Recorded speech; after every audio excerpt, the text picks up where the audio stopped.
established in 1959. We contribute about 360 billion in terms of revenue contribution to government as a manufacturing sector. 62% of the industries are what we call SMEs. In our classification of SMEs, anyone with a turnover of 250 million and below. So everything that is locally produced in this country, we always encourage and push government that we have local procurement. And your role towards making this local procurement access our local markets is very crucial. In terms of the policy reforms that we have been able to push towards this understanding is access to government procurement opportunity framework, AGPO, reserving 30% of the public tenders for youth, women, and persons with disability. Those are policy changes that have supported local procurement in one way or the other. There is also the PPADA 2015 and 2020 that we also did push, and those who are positive to local procurement. But I want to highlight to you some of the, what I would say, opportunities and challenges from the perspective of the SMEs, that if we understand as the heads of procurement, then definitely we will see a change and attraction in issues around procurement. One of the major things that I speak to our members and they say they lack information. It's either information is not adequate of a specific procurement, or that information is not clear. The procurement notices are always not publicized, or often not well publicized and centralized. So you see a lack of concern in terms of information in regards to certain procurement by the MSMEs or the SMEs. And then there is also a concern on the complex and bureaucratic procurement processes within certain sectors that we need to address. And the other feedback I was given in terms of this conversation is around stringent eligibility criteria. So it's either those criteria are put to lock out specific MSMEs, or they do not understand the requirements appropriately. The major one, of course, is delayed payments, and that can be within your control or without your control. But delayed payments is a major impediment for the SMEs to participate or to get involved in some of the procurement. Apart from the delayed payment, the major one that we are dealing with, particularly with the Bankers Association, is access to affordable finance.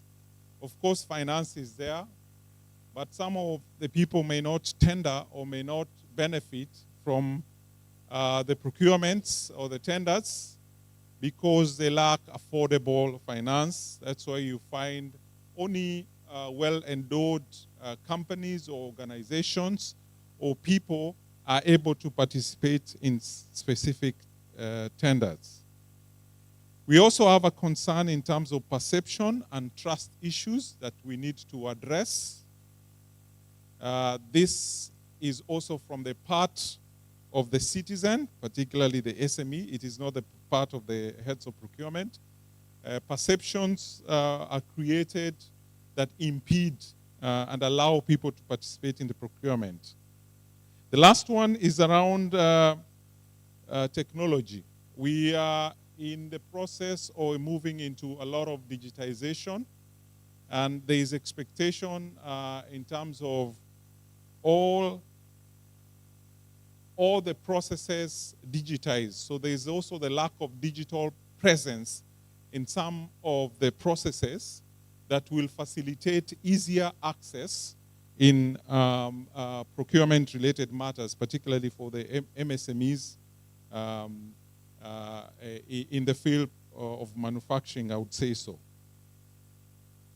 So the recommendation is that we need to simplify pre-qualification and tender requirements, and also leverage on AGPO as an opportunity. We have made progress as a country, and I would say from the manufacturing sector, 40% local procurement. We've made indeed a lot of progress. Many have benefited, but we could benefit more. And the only way that we recommend that this happens is, apart from this general, I would say general assembly, you initiate awareness with different sectors, because different sectors have specific needs. So if we are in the space sector, for example, we'd want a session with procurement heads to capacity build all key players. If it is in the manufacturing sector, we'd want a session with you to capacity build the sector in terms of what they need to do and the opportunity. We wish that you may introduce an MSME-friendly evaluation framework that will not only sideline them when they apply, but also will make it them easy in terms of accessing. The last issue is about payment. If this payment, prompt payment, and advance financing for both public and private sector can be considered either through legislative changes or policy changes that will enable some of this younger business really benefit out of the procurement platform, then we will see attraction. However, as a country, I would say that we have made indeed good progress. We are far much ahead than our counterpart, because where I sit, we normally do an assessment in terms of ease of doing business, in terms of facilitation of business, and assessment is based on our counterparts in the region. So I would say from where I sit, the procurement sector in this country has made huge steps. But the problem is sometimes when we measure ourselves with people who are far lower, then we will feel we are much should measure ourselves with the international standards, which I think we can we can be better. We are already better, but we can be better than our counterparts even in the international space. There are opportunities that are coming along. We need to tap into those opportunities.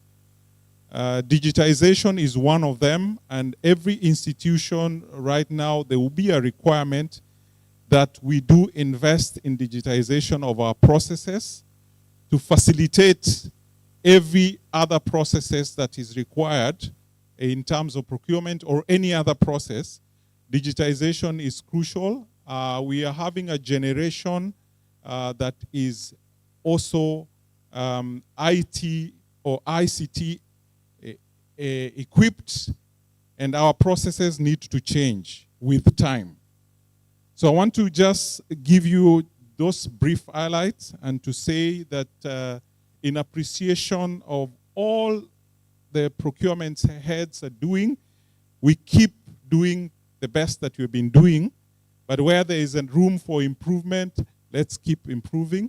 From the manufacturing sector, we have benefited directly from the processes and the work and the improvements we have seen in the procurement sector, but we can continually improve and make it better day by day.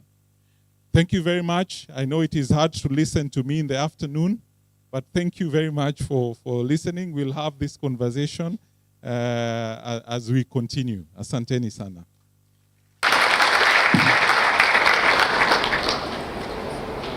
you. Thank you, Mr. Tobias, CEO, Kenya Association of Manufacturers. Let's appreciate him once again. Turn to your neighbor. DG PPRA, you don't have a neighbor. I don't know who you will turn to. Turn to your neighbor. Msalimie na umkumbushe tuko Mombasa. Mkumbushe tena tuko Mombasa. Thank you very much. Thank you very much. You are very good students. Hebu tujipigie makofi. Thank you. I want to invite a KISI member now. Atusaidie kuchukua just 1 or 2 questions. This guy is the head of procurement. Kenya, not Kenya, but Bamburi Cement. He has worked with ERBL. He has also worked with Coca-Cola, and he has also worked with Kenya Railways. Mr. Baldin Austin, kuja utuambie jambo, alafu ukae tukuulize maswali. Karibu sana. Let's appreciate him as he comes. Good afternoon. As he has indicated, I have quite a bit of experience in the topic we'll discuss today, so I'm looking forward to engaging with you. Tumpigie makofi. So we want to pick some questions, and thank you, Tobias, for a very comprehensive talk. In summary, he was able to take us through the challenges that small and micro enterprises undergo or they face in their business. He has also given us an overview of the revenue that we get from the private sector. That is the 360 billion. And he has also suggested ways in which we are able to get remedies to those challenges. And therefore, I just want to pick like 5 questions on the topical area. Questions? Thank you. Who is moving around the mics?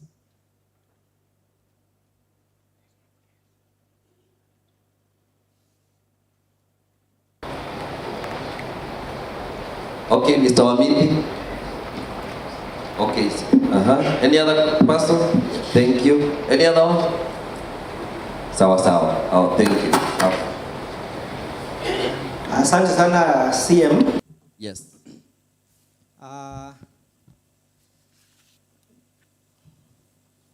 I've forgotten his name. Tobias. Tobias. And Baldwin. Yes, I'm PSP Joshua. I'm a practitioner and a consultant at the same time. Currently I'm in East African community based in Kigali, Rwanda. There are some amendments that have been proposed in the Act, Procurement Act. And one of it that I thought could be beneficial to your membership is what has been proposed under Section 157, 9D of the Act. That it is about a preferential procurement master list. The draft says may, the cabinet secretary may gazette the preferential procurement master law. So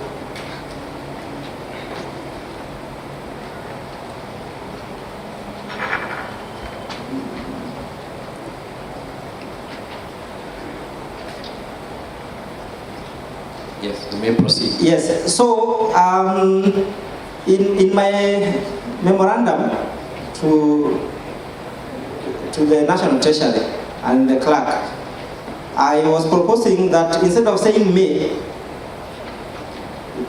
that may to be replaced by shall, so that it leaves no option to us, because we are the heads of procurement, which will give work to local items. It is no option but to be compulsory, because that is the minister in charge of industrialization and investment. and it should be quarterly, so that nobody will have no excuse about the 40% local content. So what is your opinion on that? The second one is the amendment on section 157.3 about appeals. You know, when the law allows 21 days for appeals board, yeah, when PEs are challenged. And then the same law allows both the High Court and Court of Appeal 45 days. Some people are proposing that those timelines should be dropped and the cases should be dealt like any other civil procedure, which personally I am opposed, because procurement matters are matters of public interest. We are using public money. So for me, in my memorandum, I said no, those timelines should not even be shortened. What is your opinion on those two? Thank you. Thank you. You can move the mics to David. David, Director.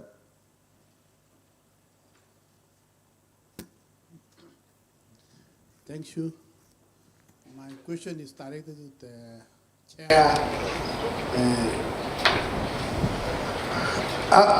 As a head of procurement here, would like to support what you are advocating for, but we are not clear. We don't differentiate between imported goods and locally manufactured goods. Number two, to what ratio to our local manufacturers, how do we differentiate the ratio of the local manufacturers shareholding to the foreign investors? Because we have a policy of buy Kenya, build Kenya. But we are buying Kenya, we are building overseas.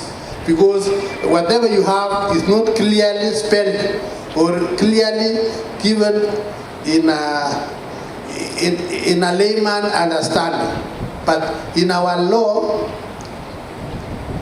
our act, BBDI Act, we have given you a prevalence of local prevalence. But to you as a council of manufacturers, you have never come out clearly to differentiate which is which. So could you please clearly disseminate to us, as this head of procurement, to on where shall we ascertain your preference from? Thank you. We can have CM Jennifer here. Yes, we are coming there. Here. Thank you. My question is to, again, the CEO of Kenya Association of Manufacturers, and partly is what David has asked. How are you ring-fencing under Build Kenya, Buy Kenya? They have paid the local taxes, they employed our local staff, and they have sourced what needs to be sourced locally to make those products. So I wouldn't say that we have a mechanism also to verify 100% where an additional item is imported and put as part of the locally produced goods. But I'll allow my colleague who has done the practical bit of it to respond. Yes, maybe just to add on to what is said is that one of the key requirements is on the source of your products. I know we've worked a lot with different organizations as Bamburi to onboard this AGPO program. I think it's a fantastic program, and a lot of the young people, the AGPO program caters for women, youth, and persons with disabilities. So we've actually amended our policy as Bamburi to accommodate this group of people. And we've also aligned it to the 30% where we have we've put it as part of our target to achieve 30% spend with this group. So one of the criteria is to ensure you confirm, because I know a lot of people are using probably their wives, their kids to do business in this area. We will do whatever we can, for example, checking on the ownership of the company, checking on the directors of the company, checking the sources from where you're getting these materials from, because at the end of the day, we know a lot of the sources. Our focus as Bamburi is to mainly deal with the source areas or manufacturers, key suppliers, except areas like stationery where of course we can give opportunity to the different categories, special categories. But one of the specific criteria we look at is what is the origin of these items that you're buying. It helps us to ensure that, of course, we are giving deserving suppliers these opportunities. Thank you. Quite comprehensive. Next question. You can be upstanding and tell us your name and where you work. Thank you very much. My name is Kenneth Karani from State Department of Foreign Affairs. Mine is a comment and a question. I have a comment on the EGP on the side of digitization. In the sense that when we are going through the APP and the ADP, we saw that it is the most effective mechanism to safeguard this special group, in the sense that once you reserve for a given group, then nobody can come in and circumvent that to give to a different group. And I wish to commend my colleagues that we go this route. Once we press EGP, then it will go in the right direction to safeguard the opportunities to these special groups. My question is towards promotion of this group. And you realize that when this was mounted, the AGPO group opportunities was to be undertaken together with other initiatives. On the micro provision front, we were to have the Youth Enterprise Fund, the Women Enterprise Fund, the Uwezo Fund, but seemingly all these microfinance institutions seem to have dropped the ball, and nobody is really talking about them to support the special groups. I don't know if we have given them enough business to the extent that they don't require financing anymore. Then on promotion of the 2% PWD, this initiative was to be undertaken again together with other measures, such as on the legislative front. We were to have all buildings with friendly staircase. The tender box or quotation box was to be accessible. It comes with things like provision of braille, but we are not seeing this one is really hampering the absorption of the 2%. My question to the CEO, did we drop the ball, or what are we doing to really uplift these groups to the subsequent initiatives that were envisaged to promote these special groups? Thank you very much. Thank you. Yes, this is the second last question. The front here, and then we had one person somewhere there. Yes, that will be the last. Okay. And please just go to the question so that we manage our time very well. Thank you. Thank you. My question is to Mr. Tobias.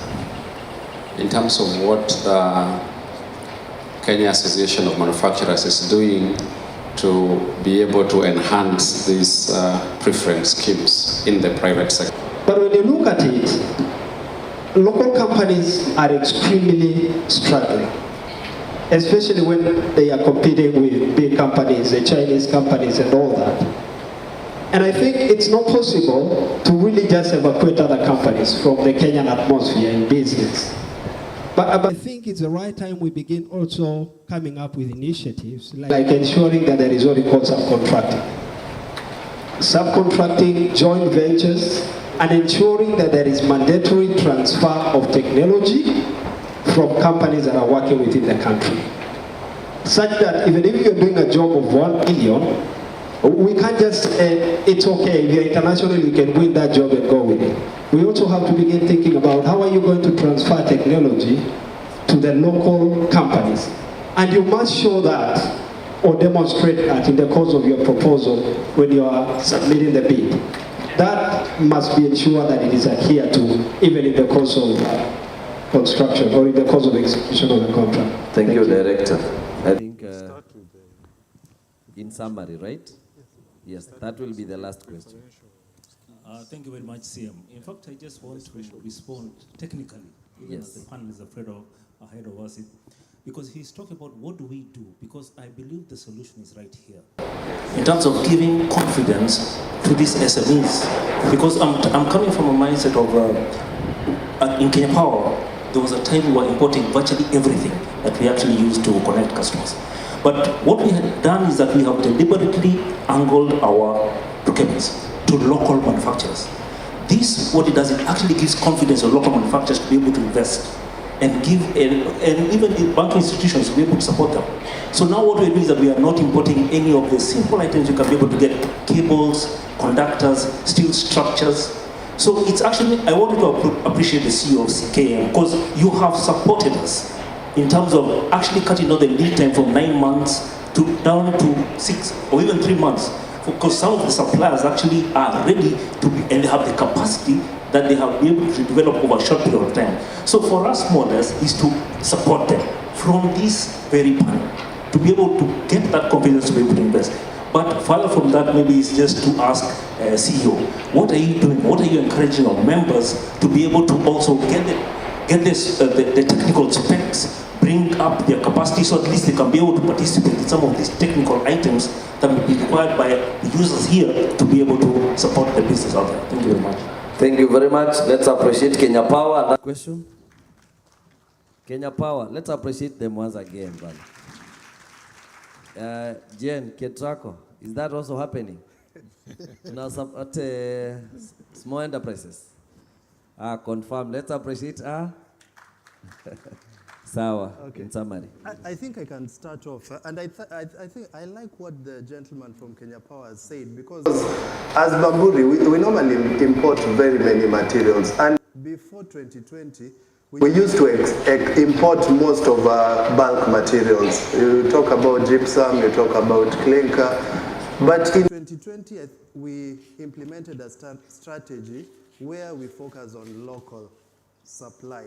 So we got so many, in fact, I'm very happy that we were able to get very many women companies to start supplying us with gypsum. And one of our main supplier with revenue of about more than 200 million is a 35-year-old lady. So these are some of the things that we are doing to try to promote local content. I would call it local content because these are local people trying to survive, doing business locally, and the company is supporting them. Now, in terms of the two questions relating to preference, the 30% women, persons with disabilities, and youth, I think as private companies, I know in government there's normally a lot of policy, a lot of legislation that has to go into changing or amending procurement processes. But for the private company, I think it just lies within us. As a head of procurement, I have a target. As part of our sustainability journey, we committed, which is part of in our financial report, integrated report, that will drive towards 30% representation with the special groups. And it's something that we are intentionally driving to ensure that we are getting there. In 2020, we were at 6%. Now we are at 12%. You see, even moving towards the 30% is a challenge for us because there are so many companies that still don't have the capability or the knowledge on how to supply these companies. So just examples of what we've done. Number one, we've talked about payment. We've partnered, we've been running jointly with IFC the Sourcing to Equal program, where we are giving women opportunities. There's capacity development. We are bringing on board financial partners. So a lot of the women on business, youth, persons with disabilities are onboarded to our invoice discounting program. We have an invoice discounting program with Citibank, and now we are setting up one with KCB. And we are continuously looking for such opportunities where we can partner with financial institution to support these people. Now, the other thing, we normally see that when you're running a big tender, you're saying you need someone with a financial statement, 10 years, very good financial statement.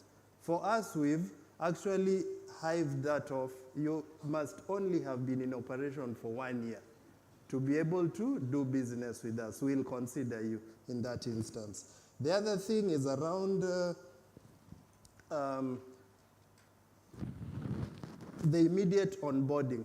You see, previously, the invoice discounting program, because Citibank is very strict on this program, they don't just let anybody get in. But we were able to convince them to relax that requirement. So as long as you're within this special category, you immediately get into the program. So you can immediately start supplying us, you submit your invoices, the invoices are discounted, you get your money in less than a week. But of course, us, we pay Citibank after the 30 days or 60 days, which is the standard or normal practice, depending on the categories of services. Now, talking about persons with disabilities, I know this is also another, the 2% that we keep talking about. I'm glad to say that in Bamburi, we've been at 2% of addressable spend for the last 2 years relating to persons with disabilities. So it's just about getting partnerships. Right now, we are working a lot with Site Savers and many other organizations. And again, Pozzolana is one of the key raw materials for manufacture of cement. Our key supplier is a persons with disability, raking in more than $500 million shillings a year. So there's a lot that we are doing in the private sector. It might not be, it is just self or internal driven, where even the tracking of the spend, the ensuring that we are pushing towards that 30%, it's something that we are doing consciously. And I like what has been said today, that a lot of the decisions, a lot of the things that we are pushing for falls within the heads of procurement in most organizations, because you know where the pain points are. Your comments or your recommendations are normally taken seriously. So for me, I have intentionally gone to management, Bamburi management. The board has also reviewed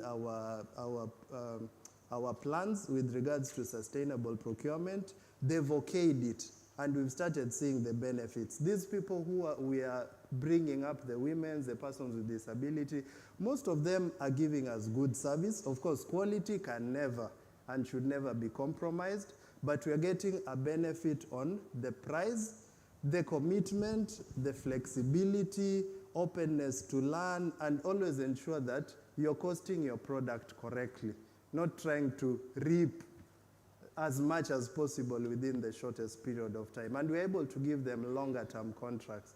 I give you a 3-year contract. After 3 years, most of the time the contracts are extended again for 3 years. So that's just a summary of a few things that we are trying. Of course, we've also done trainings with the National Construction Authority. A lot of women-owned businesses are members of this organization. So you'll have noticed that we are trying to get as many organizations that are within the relevant industry as ourselves to ensure to try to drive this further. I don't know, you can add on to that. Thank you very much. I'll respond to the last 3 questions in terms of policy and the manufacturing sector, but I'll ask one question. How many here have visited any manufacturing company? Now you can see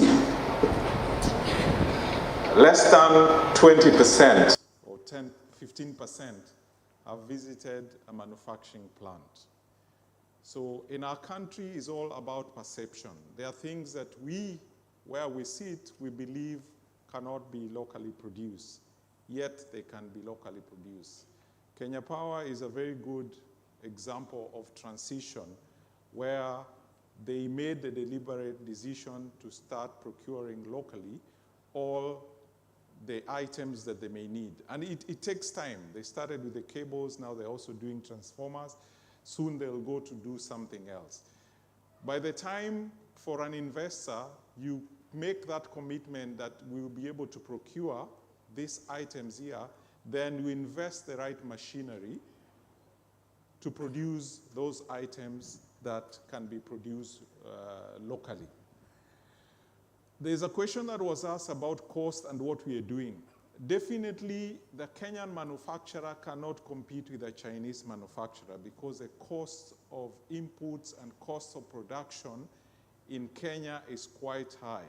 One alone is electricity, which is almost 70% more expensive compared to Chinese manufacturer.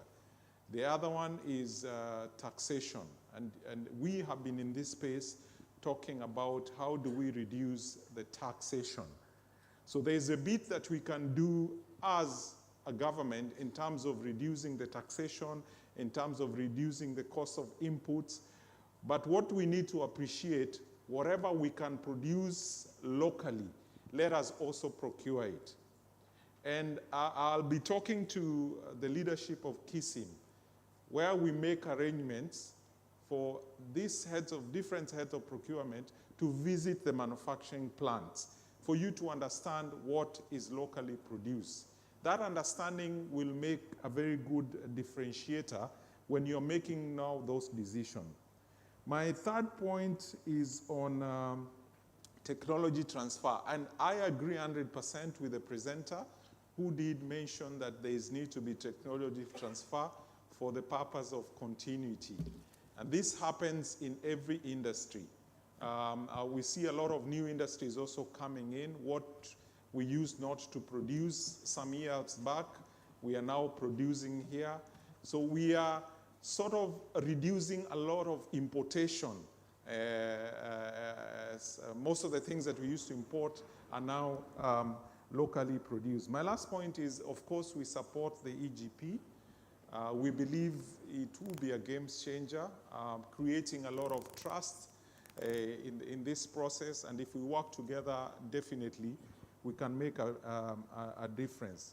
There's a last question that was asked by Madam in the first set of questions about how do we work with KISIM to ensure that the procurement professionals in various, even private institutions, are people who have been verified, have the right competence.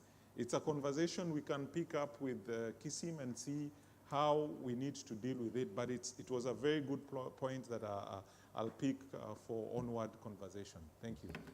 Thank you. Let's appreciate. Thank you very much. Just to mention that the head of procurement for Bamburi is also has a degree in, is an engineer, mechanical engineering from JKUAT, and also MBA from University of South Wales. And I thought it is important I mentioned that. We'll be able to give to you later, I think now, so that we can manage our time very well.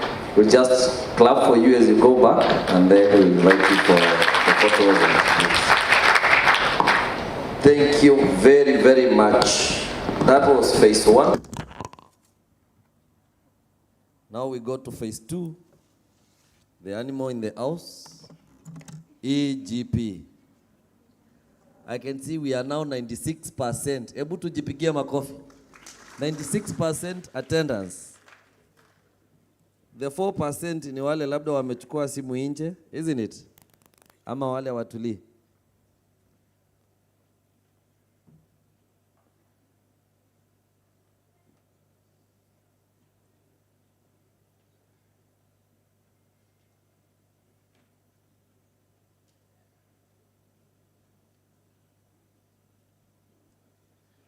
So thank you. So we want to move to EGP. That is Electronic Government Procurement System. That is a system that has been rolled out starting 1st of July 2025. And all public institutions, in line with Section 4 of the PPADA, which defines public institutions, and where the Act is applicable, those institutions are supposed to transit either from manual or maybe their ERP systems to EGP, and then be able to process all procurement processes end to end through that system. I think it is important just to appreciate and recognize that one of the council members has just joined, Sir Mark Kanda. Sijui kama utakuja hapa tu useme jambo. Haya, sawa, isimama tu wasalimie. That is it. Let's appreciate him. He has just landed. I think that's a common language in that other side of the world. So we also have some council members who served in the previous council, and I'm informed that we want to recognize them. So if there is any council member who served in the previous council, can come forward and say hello to the heads of procurement. At least I saw Council Diana Machar. At least I saw that. Diana. Where is Diana? D. Kuja utusalimie. Where is she?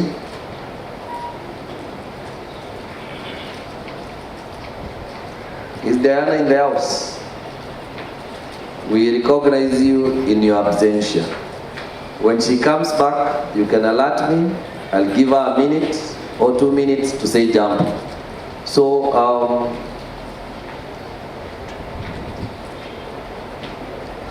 so this session I've been guided that everything we say that requires policy, direction and guidance and action will be taken and be implemented. Anything that in the framing of your wording and sentences or questions, you frame it in a way that probably not very friendly, will be left here and no further action will be taken against that person. Tuko pamoja mpaka hapo. So I wish to guide as follows. Feel free to say what are the experiences, isn't it? What are the challenges? What are the proposed solutions? Where are we? Have you been able to generate the first LPO through the AGPO system? Have you been able to onboard all your suppliers, the ones as per your pre-qualification list? Have you been able to have them all registered in the AGPO system? What are the challenges? I know some of us here, in the evening, they change from being procurement, heads of procurement to consultants, and you start helping suppliers to register in the system, isn't it? So I want to welcome my brother from Treasury, who will be holding brief for the Director Public Procurement, Eric Coril. And it's also important to recognize that we have the project manager here. Mwenye ndio ana develop hiyo system. Ako hapa. Tuko pamoja? Ako hapa na ako ready kujibu maswali. Tuko pamoja? Sawa sawa. So I want to welcome my colleague in the profession. He is a KISI member, a licensed one for that matter, in good standing, eligible to vote in the forthcoming election. Mr. Victor Marege, kuja usalimiane na ufanye your presentation. Let's appreciate him as he comes.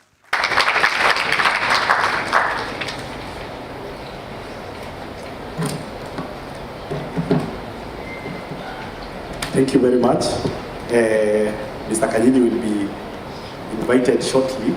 But before he comes, I just want to send you greetings from the Director of Public Procurement, Mr. Eric Korir.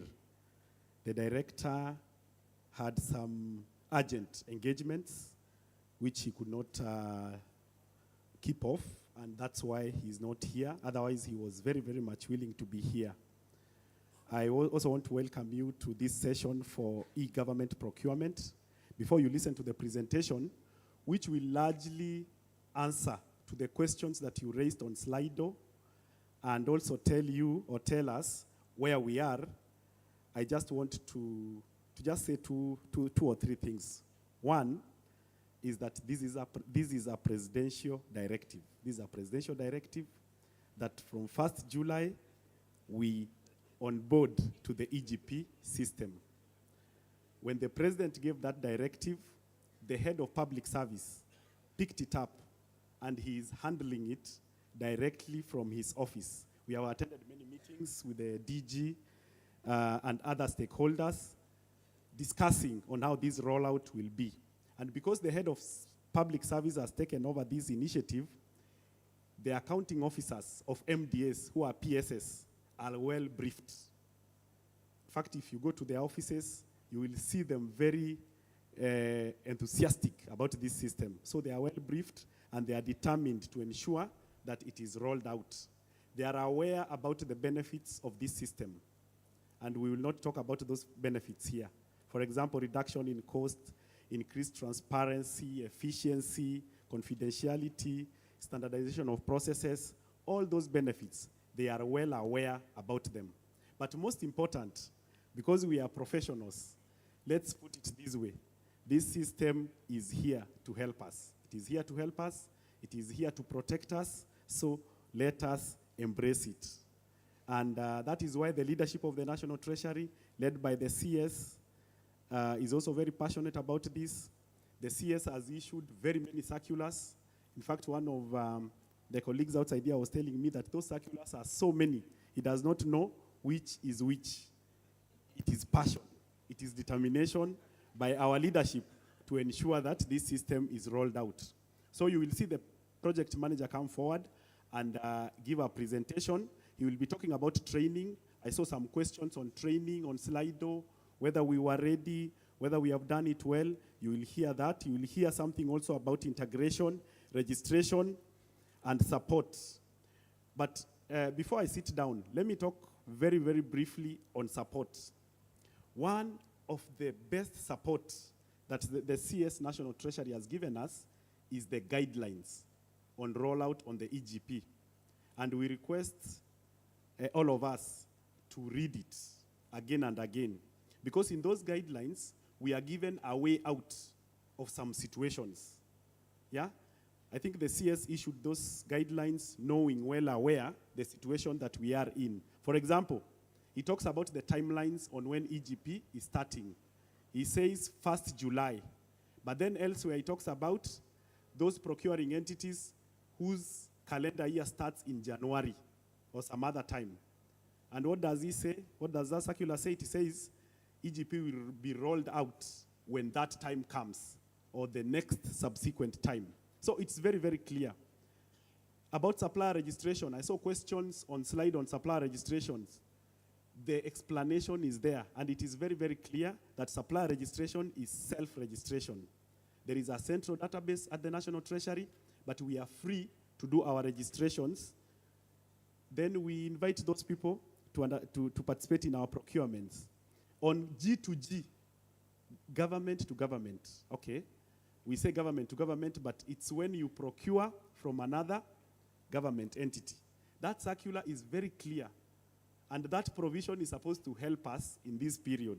It says that government entities are not registered as suppliers. For example, KICC is not registered as a supplier. In that case, we are told we can do it or procure from them outside the system. So it means you can contract KICC and you do it outside the system. Doing outside the system means what? You do it the way you do it. If it is IFMIS, you get it, you pay. But before you get it, I know there are things that need to be done. For example, there needs to be PO creation in IFMIS, there needs to be requisition, and some element of planning. That discussion is going on with our IFMIS team as we speak, so that those functionalities can be activated in IFMIS. The same thing with state corporations. The way you've been doing it, you do it that way. That is our way out. So I'm requesting, or we are requesting that we go through that circular as much as we can. Uploading of the budget is very clear. The item master list is well explained there.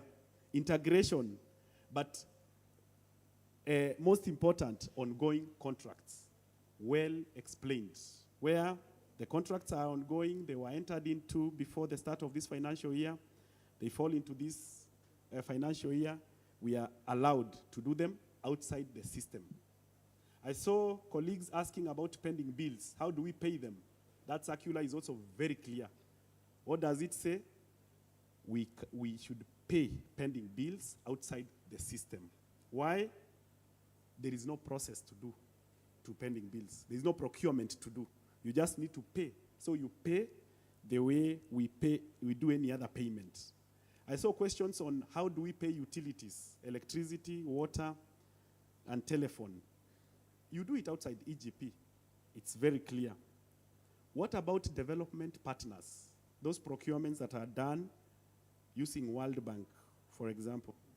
What does the circular say? The circular is very clear.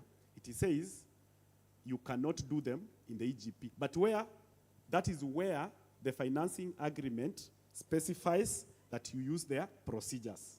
So it's also very clear.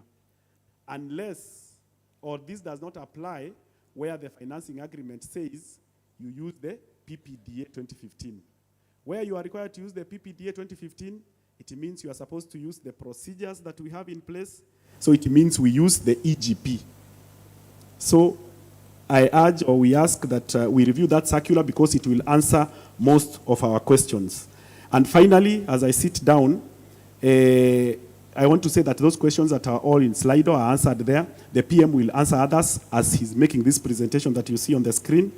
On schools, we have engaged the Ministry of Basic Education. We have written to them, and we are arranging on how to roll out to the schools, because we appreciate that it's a massive exercise. You know, we have over 10,000 schools, and we need a structured way to train them, to roll these out. So very soon, in the coming days, we will, or the leadership of the National Treasury will give us direction on that. So CM, let me sit down. That is just an overview of what we are presenting. Thank you. That's Victor. Let's appreciate him. He is a KISM member, as I said earlier. He's one of our own. So thanks for the good overview. Now I want to welcome the project manager. He was busy on other assignments, and he left all the assignments to come to make sure that EGP works. So let's welcome Mr. Lawrence Kanyinyi as he comes to the floor. Karibu sana.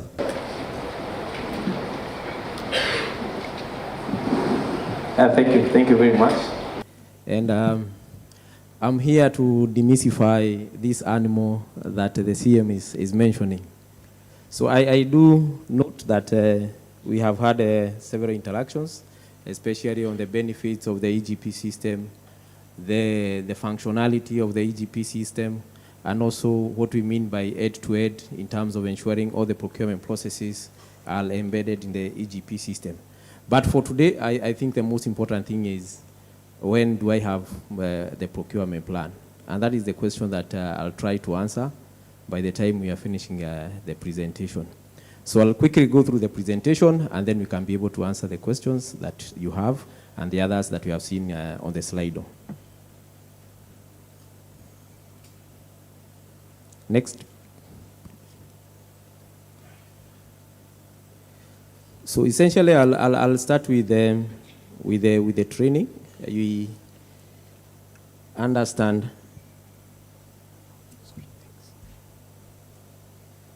Thanks. The training, I think that this is what we started with very early in June. And registration. We started with the registration. We did a registration drive. The drive we did at KICC, we managed to register all the entities. In terms of the State Department, out of the 62 have been registered. In terms of the county executives and assemblies, we have also managed to register them.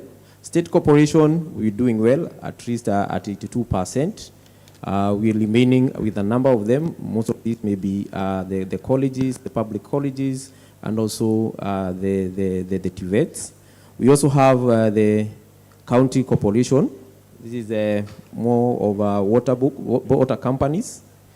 And we have also registered 63 out of 93 that we received. We also understand there are so many other entities that are supposed to be onboarded. We give an opportunity for the entities to come to KICC and be registered. We also opened another opportunity for them to register at the National Treasury, and we also continue to register them as they come. The other is on training. We did our first round of training. We started with the state departments and also the county executive. That phase of training, we managed to train at a very good percentages in terms of 59, 58, and also 95 and 98. We also had state corporations, hands-on training. We are focusing on training approximately 1,600, but we trained 844. We did the first round of webinars, which we managed to train approximately 3,297 out of the target that we had for 6,400. Currently, I believe you are also aware that we are doing the training, and this is through the webinars. The webinars, which started yesterday, if you look at the time, the attendance for yesterday, we had 420 in terms of the State Department, Commission, the Judiciary, Parliament, and independent offices. For the State Corporation, we had more than 600 trainees attending that webinar. And also for the county assemblies and also executive, we had over 350. The approach that we have for this webinar is a bit different. We are having morning sessions we take through on activity based. The question is, how do I create a user? We take you through the process of creating a user. How do I access items in the item master? We take you through that process. How do I create an APP? So that is the language that we are having in these webinars. In the afternoon, we are having it open for anybody who have an issue. It is our belief that this, where we are now, is at the creation of the users or creation of the APP. So those are the questions that we are trying to answer, giving ourselves a period where you can ask the question and also share the challenges that you have, and then that is being answered within that session.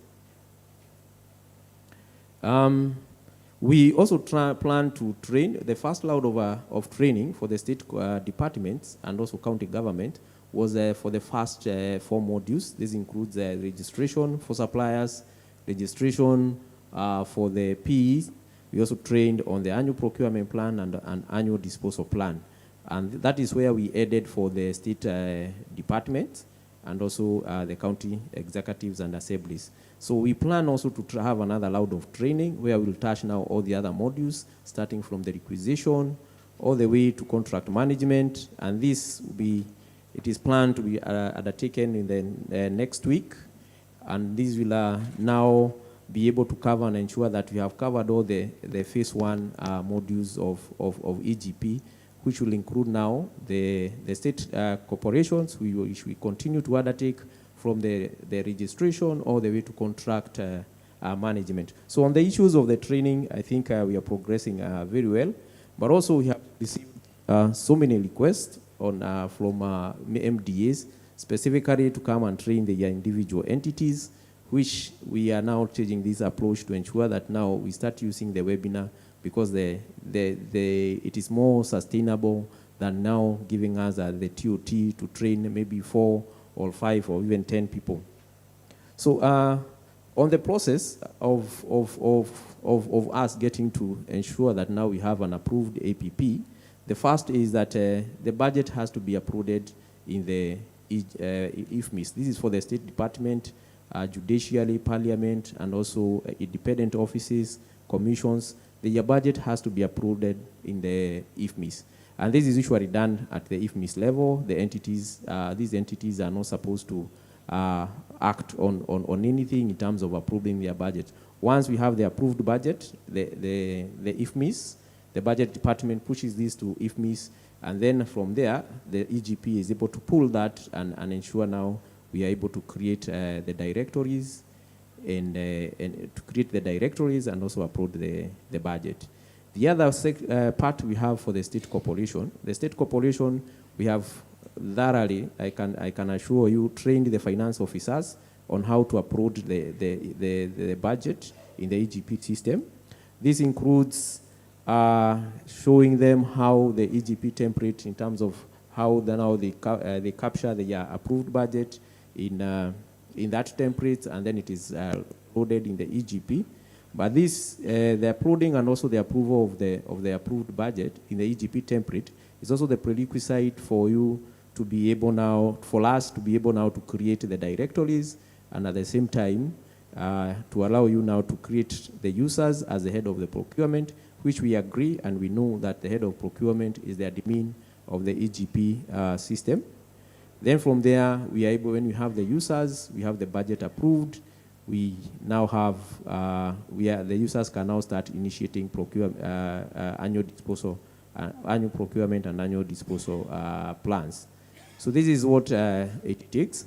We believe that we have trained. We continue to support entities in regard to the various challenges that they are facing. I take note that the budget in IFMIS, I think it was loaded in IFMIS the last week of July. So we were only given a few, like 2 weeks for us to be able to prepare in terms of putting that budget and then also creating the directories and departments. And the reason why we are creating these directories and departments is we agree that the procurement must start from the department level. So this is where we are. We get the budget at the department level, and then we are able now to initiate the procurement plan, as well as after the approval, we initiate the requisition. So in this, we have almost completed the state departments, the county executive and assemblies. The budget has to be approved by the assemblies, and from the assembly, it is I think it is uploaded in the IFMIS. As we are speaking, I think it is only one or two. I also understand like 3 of them pushed the budget to IFMIS. This was on Friday. So we are waiting. It is the National Treasury that is waiting for the county executive and assemblies to make sure that their budget is also uploaded in IFMIS, so that now we are able to pull that and create the directories and departments for you now to be able to create the users at the head of procurement. For the state corporation, we have engaged a state corporation, specifically starting from the finance officer, training them in terms of conversion of their budget into the AGP system. And we have had it is upcoming, and we are getting a good success in this, but very few also have their budget approved by the board. That is the reason why we have not also been able to clear their budget. There are others who have yet to finalize in preparing their budget in terms of the EGP template. But we also note that there are some that has been forwarded from the exercise that we did undertake at KSG. We had a good number being pushed to now to the National Treasury. These are currently being reviewed, and it is our belief that within this week and next week we'll have cleared this budget. So on issue of integration, which has been mentioned on several occasions, there are 2 parts of the integration. There are those entities that are in IFMIS, and there are those entities that have their own ERPs. For the IFMIS, this is the state department and county government. This will integrate with IFMIS, and we have done this already in terms of the budget and requisition level. We have identified various touch points that will touch the EGP system and also the ERPs, and this includes the areas of commitment of the purchase order and also ensuring that we provide the documents that are necessary to facilitate payment. So for those with the integration with the other ERPs, the idea here is to ensure that all those integration points that we have identified will be able to publish what we call the APIs. In this case, it doesn't depend with the ERP that the entities are using, whether you are using Ariba, whether you are using Oracle, Microsoft Dynamics, or even a custom-made system will be able, you will be able to use the APIs that we will publish, so that now you can be able, your ICT will assist you in terms of ensuring now there is that link and seamless flow of information from the EGP system to the ERP. The interventions that we need as the head of procurement is first is to ensure that we do comply with the executive order on the use of the EGP system. We also ensure that there is training. As I mentioned, we are having webinars. These webinars, we are having very good numbers, and we are assisting the entities to make sure that they are able to move in terms of the use of the EGP. The state corporation, we need, we request that you prioritize on the plans to ensure that your system is also integrated with the ERPs. And this doesn't mean that if you are not integrated, you'll not be able to use the EGP system. We understand there are also those entities that don't have the end-to-end ERP system. So the EGP will be able to assist in terms of printing the documents that are necessary for you to, those documents that we push to the accounts. Those documents will be printed in the EGP, and you're able now to use those documents in terms of facilitating the payment. There's also the state corporation to prioritize the approved budget in ensuring that it is uploaded in the EGP system by using the template that has been given by the EGP team. And then the idea of having the TOTs being assigned to the MDAs, this we are saying is not sustainable. The number of requests that we receive is many. So the approach now that we want to use is to ensure that we assist, we support using through the web, using the webinars, and at the same time also train and also have manuals, especially in terms of the use, the videos and the manuals on the EGP. As the same, also we request that you encourage the suppliers to register in the EGP system. The guidelines has been issued on the use of the EGP, and these were the previous presenter, this is Victor, has gone through key elements within the guidelines. And then also, if you need support in terms of you have a support center, you can use the email, or you can have a walk-in, or also use the telephone numbers that have been displayed here. Then the manuals and videos have already been uploaded in the EGP system. And this we also want to enhance further. As you mentioned, assigning the TOTs may not be sustainable. So we are focusing on online tools, and we have specifically created videos for this, for all the modules and for all the activities. So if it is about creating a user, there will be a video for that, and this video we will be uploading, but there are already training materials that are already in the EGP system. And lastly is the support. As I mentioned, it will be online. Yes, we agree. There are a couple of challenges, and some of the challenges include the training request. We have had so many training requests, but our plan is to increase the TOT. I believe we have the National Treasury had written to KISIM to provide training of trainers, and this will be joining KSG starting next week. I think we also did National Treasury wrote to PPRA also to provide the same, so that we can increase the numbers of the TOT, and now we'll be able to give more support, and we'll give more support. So on the integration, that is also a challenge. The scope is also huge.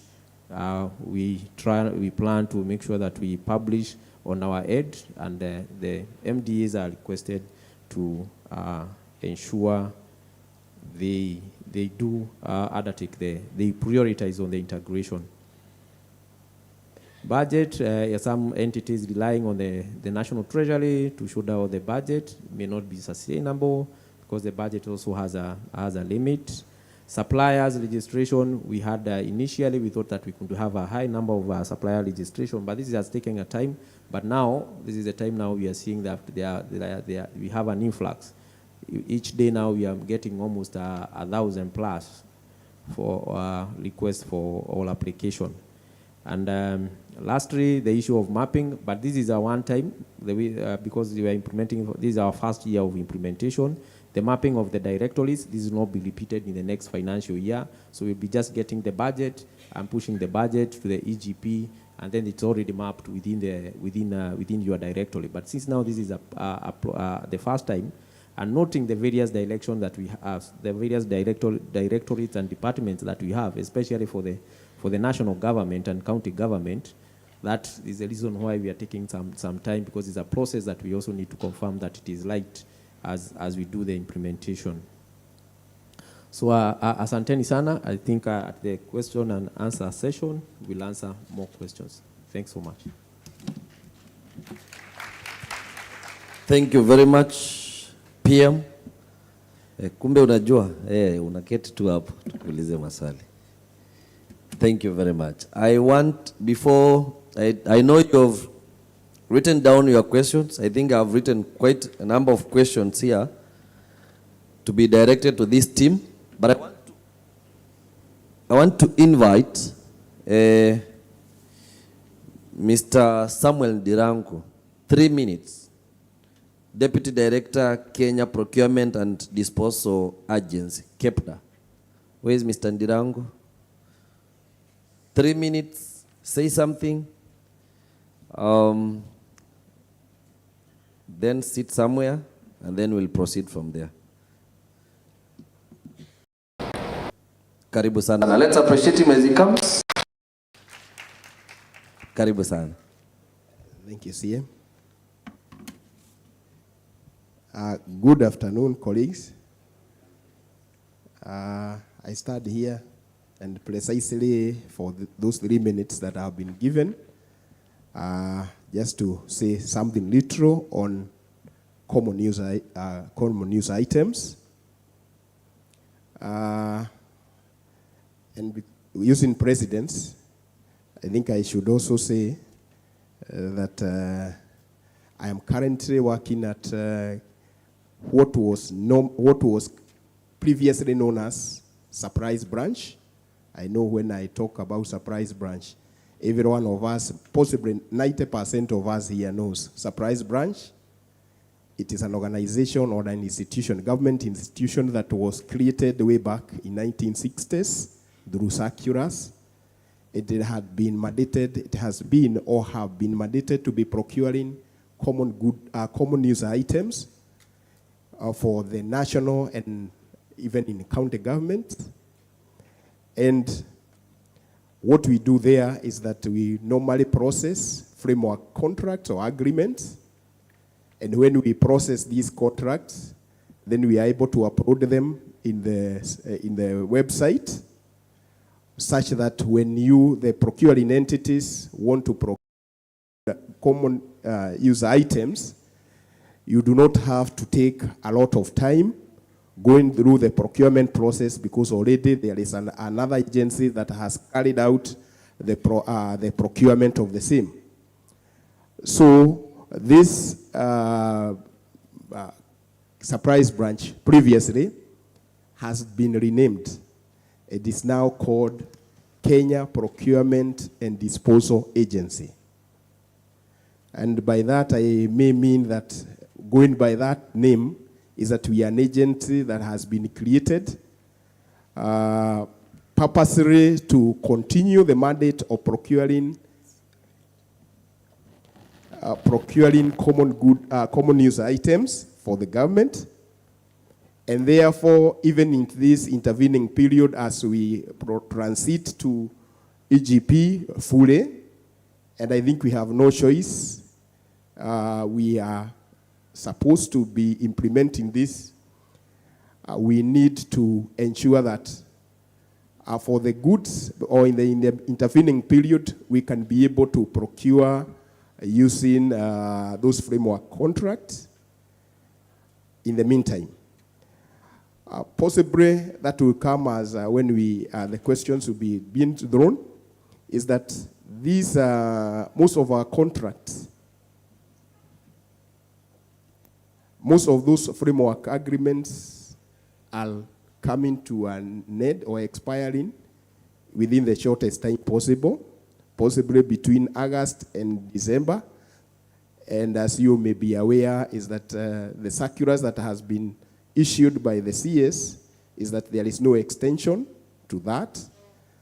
So possibly at this point, we may only be able to utilize these contracts or agreements as long as they have not expired. So we need to ensure that at least we work according to the guidelines that has been set. And as we continue with this good process, we need to know that we are, as an organization, we are anchored through the executive orders. And I think the last one was for the first executive order on June this 2025. And this organization has been undergoing revamping. And the revamping that has been undergoing is that, you know, from the Act, is that procurement of common user items is a mandate or a responsibility that has been given to the National Treasury.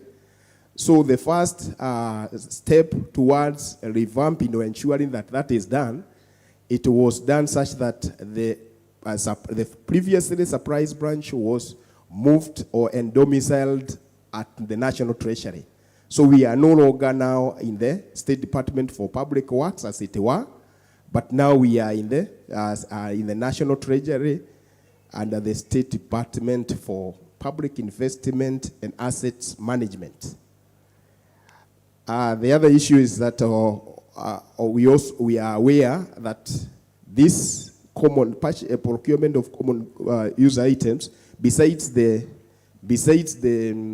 executive order, it is also governed by our law, which is Section 7, and also that 3 for the county government, whereby the county treasuries have responsibility to ensure that they come out or they prescribe a method of the procurement and administration and management of common user items. As we are still undergoing the revamping, the office, as it were, or the institution, as it were, had been learned through the use of procurement professionals only. But as we progress, we realize that there are other, procurement cannot learn on its own. It requires cross-functional fields, and therefore that is also part of what is undergoing, such that we are also having other officers or other officers in different fields concerning who are responsible for public finance management also being deployed there so that they can be able to build capacity. Equally, with respect to the EGP, we are also undergoing a revamping with respect to ensuring that the ICT technology infrastructure is well, so that we are able to cope up with this newborn called the EGP, so that at the end of the day, both of us, all of us who are in procurement in this profession, can be able to benefit from the procurement of common user items using our framework agreement. And I have had questions that has been asked by our colleague, Bwana Karani, when he talked about the centralization. And I think without giving much, it would be when these framework agreements are properly done, then they will offer good space, and they will offer an avenue whereby we can be able to procure those common user items at the comfort of our office, when we are taking less time and when we are able to, and then we will be able to progress. And therefore, what I need also to say as I conclude is that nowadays we no longer do the physical warehousing. So the intention is that we are able to have what we are calling as virtual warehousing, such that the goods and service, the goods are kept at the supplier's warehouse, and you only get them when you require them. Thank you for your listening. Thank you. Let's appreciate him. Please have a seat. Thank you very much, Mr. Diranko.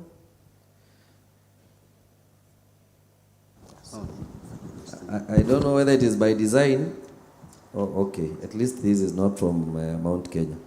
So the next panelist, I realize this is Mulima from here. Oh, no, there is Nyanza. There is Nyanza. Thank you. Let's go to Western. I got concerned. So we still have other keynote, not speakers, but discussants. And that is, I want to introduce the head of procurement, National Industrial Training Authority, that is NITA, Madam Elvina Posodo. She is also the immediate former Director Procurement, County Government of Kisumu, Executive. Karibu sana, Director. Tumpigie makofi mpaka afike hapa. And she's a good person. Yes, yes. Now the other one is a gentleman. This is a very strong panel. The other one is from Western Kenya, Mr. Paul Wanjohi. Wanjohi is from where? Yes, Wanjohi, the General Manager, Procurement and Supply Chain and Customs at Isuzu East Africa, formerly known as General Motors East Africa. GM, Mr. GM, karibu sana. Please have a seat. So these guys are here to discuss about EGP, PPRA guidelines, National Treasury guidelines, challenges, proposed remedies, and anything related to making sure that the rollout is successful.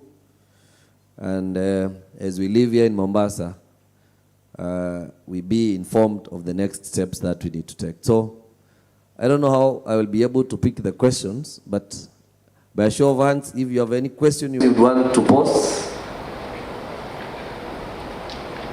Okay, so where are the mics? Okay, I can see you, yes. Sawa, tuanze hapa. Alafu, to manage our time very well, you ask the question, isn't it? But I know some questions need a little bit of explanation. So only where necessary. Please. Shafi.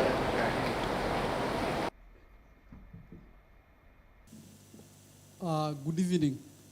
Good evening. My name is Mr. Shafi Yakub Mohammed, manager at AGCDF Board and AGCDF Committee and PMCs.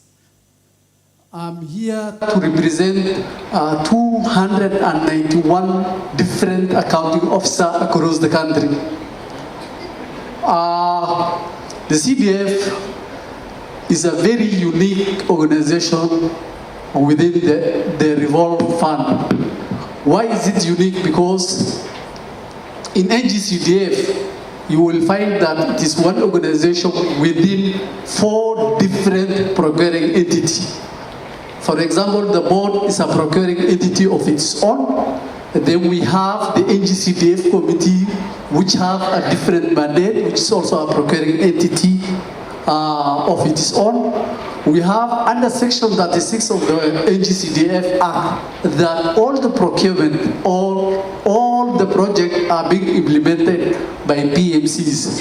Then I heard my friend Victor say that we only have 10,000 schools. We don't have 10,000 schools. We have 25,000 primary schools and 10,000 secondary schools across the country. So we have 35,000 both primary and secondary schools. And in those schools, AGCDF, once the fund is dispersed to the committee, they also disperse to the PMC. So it is the PMCs who implements and who does the procurement at the constituency level. And each constituency, we have a fund account manager who is the accounting officer. And in that constituency, we have 3 mandatory signatory to all the CDF account. For example, we have the national sub-county accountant who is being seconded from the National Treasury, who is mandatory signatory to the account. We have the fund account manager who is also mandatory signatory to the account. And also we have the chairman who is mandatory signatory to that account. So you find that it is very unique in its operation. Now my question or my concern as far as EGPS is concerned is only 4 things. And I will address to both Mr. Victor and Mr. Lawrence, and I hope you will get me very well. My first question is, how will EGPS system be adopted and supported to function effectively in the AGCDF highly decentralized environment, which all those players are involved? 2, how will EGPS integrate with funding disbursement process? Because normally in AGCDF, we receive the tail end due to the delay from National Treasury. So once, for example, right now, they have received their all disbursement on July, this new financial year. Then they need to implement their project. So how will they implement when we have a delay in funds disbursement, which now will hinder the procurement timeline as met despite having or working in the political arena. Number 2, how will the adoption of accrual systems, accrual accounting system, because now in AGCDF now we are moving from the cash accounting system to accrual basis accounting system. So how will the EGPS now be integrated to enhance the real-time budget control, supplier confidence, and compliance within the procurement laws? The 4th question, how can the implementation of EGPS system and the AGCDF will be adopted to address capacity constraint caused by the lack of procurement professional at the constituency level? So all those challenges now will hinder on how we will be onboarded on this EGPS, knowing that already the fund is lying idle in their special purpose account and they cannot initiate any procurement processes. And lastly, I will ask, my question goes to the supplies branch manager. Yes, we have a contract that's binding between the government of Kenya and probably those suppliers of motor vehicle like Isuzu, Sipa, Mitsubishi. If you use the contract with government, which is in place with the supplies branch, maybe a Prado, which when you go for competitive tendering, you can get a 10 million. But when we use the contract under the supplies branch, maybe you purchase with 14 or 15 million or so. What is the reason in terms of disparity between those prices? Before I sit down, Mr. EGPS, Mr. Lawrence, kindly help me, because last week I saw one member of parliament from Wingi North, he raised the same issue in the House. And this week we have a committee under AGCDF committee. It's called National Assembly Select Committee. They want to get information from me, since that they have sponsored me to attend this forum specifically on EGPS. So maybe before we break today evening, you will give me a concrete reason so that I also explain instead before I go to where I come from. Thank you so much.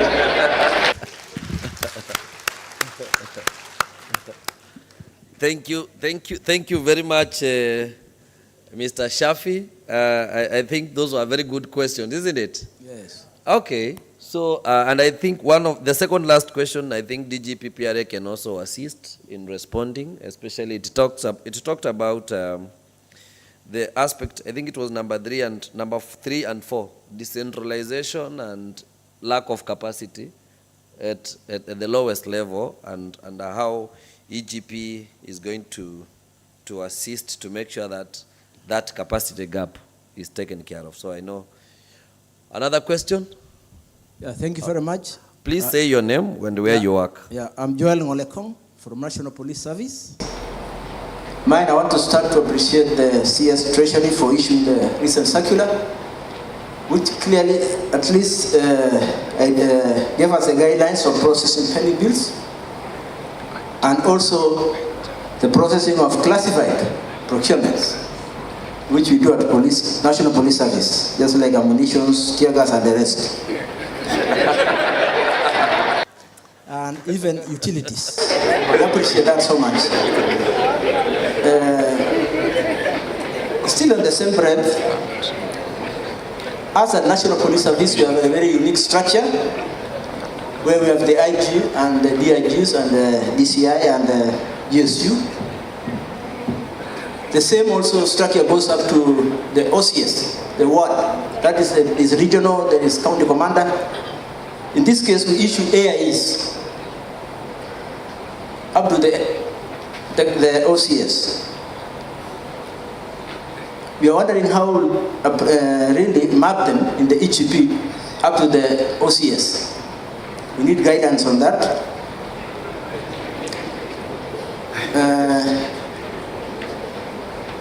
We appreciate so much. Yes, it's a presidential directive, but according to my own opinion, this is my own opinion, it's like we have hurried the implementation of EGP without adequate training.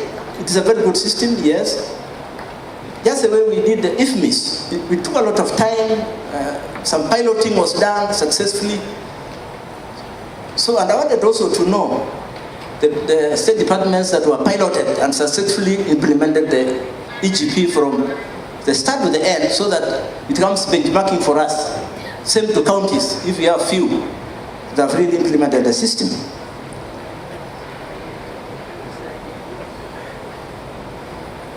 Yeah, thank you, and I think project manager have been assisting us, but we still need more slots for training, because EGP is with us, so we still need more slots. We've been assisting us, but we still need more slots so that we train more officers. Thank you very much. Thank you, let's appreciate him. Any other person? Okay, yes, coming back. Thank you. My name is William. Central Rift Valley Waterworks. It's clear that we got a circular from the AGP, and our regulator is also pursuing the same direction as mandated by law to ensure that that is effective. But just at the aspect of presentation right now, it's very clear that we are really facing significant challenges in the implementation of AGP. And one of the basic deficiencies is, as we talk right now, there are no mapping of departments. When you even try to create a finance officer in the system, you cannot create it, even when he's having a budget. And so, literally, you can clearly see that we are not able to do or even to procure. But the whole thing is really boiling into a lot of pressure on the heads of procurement.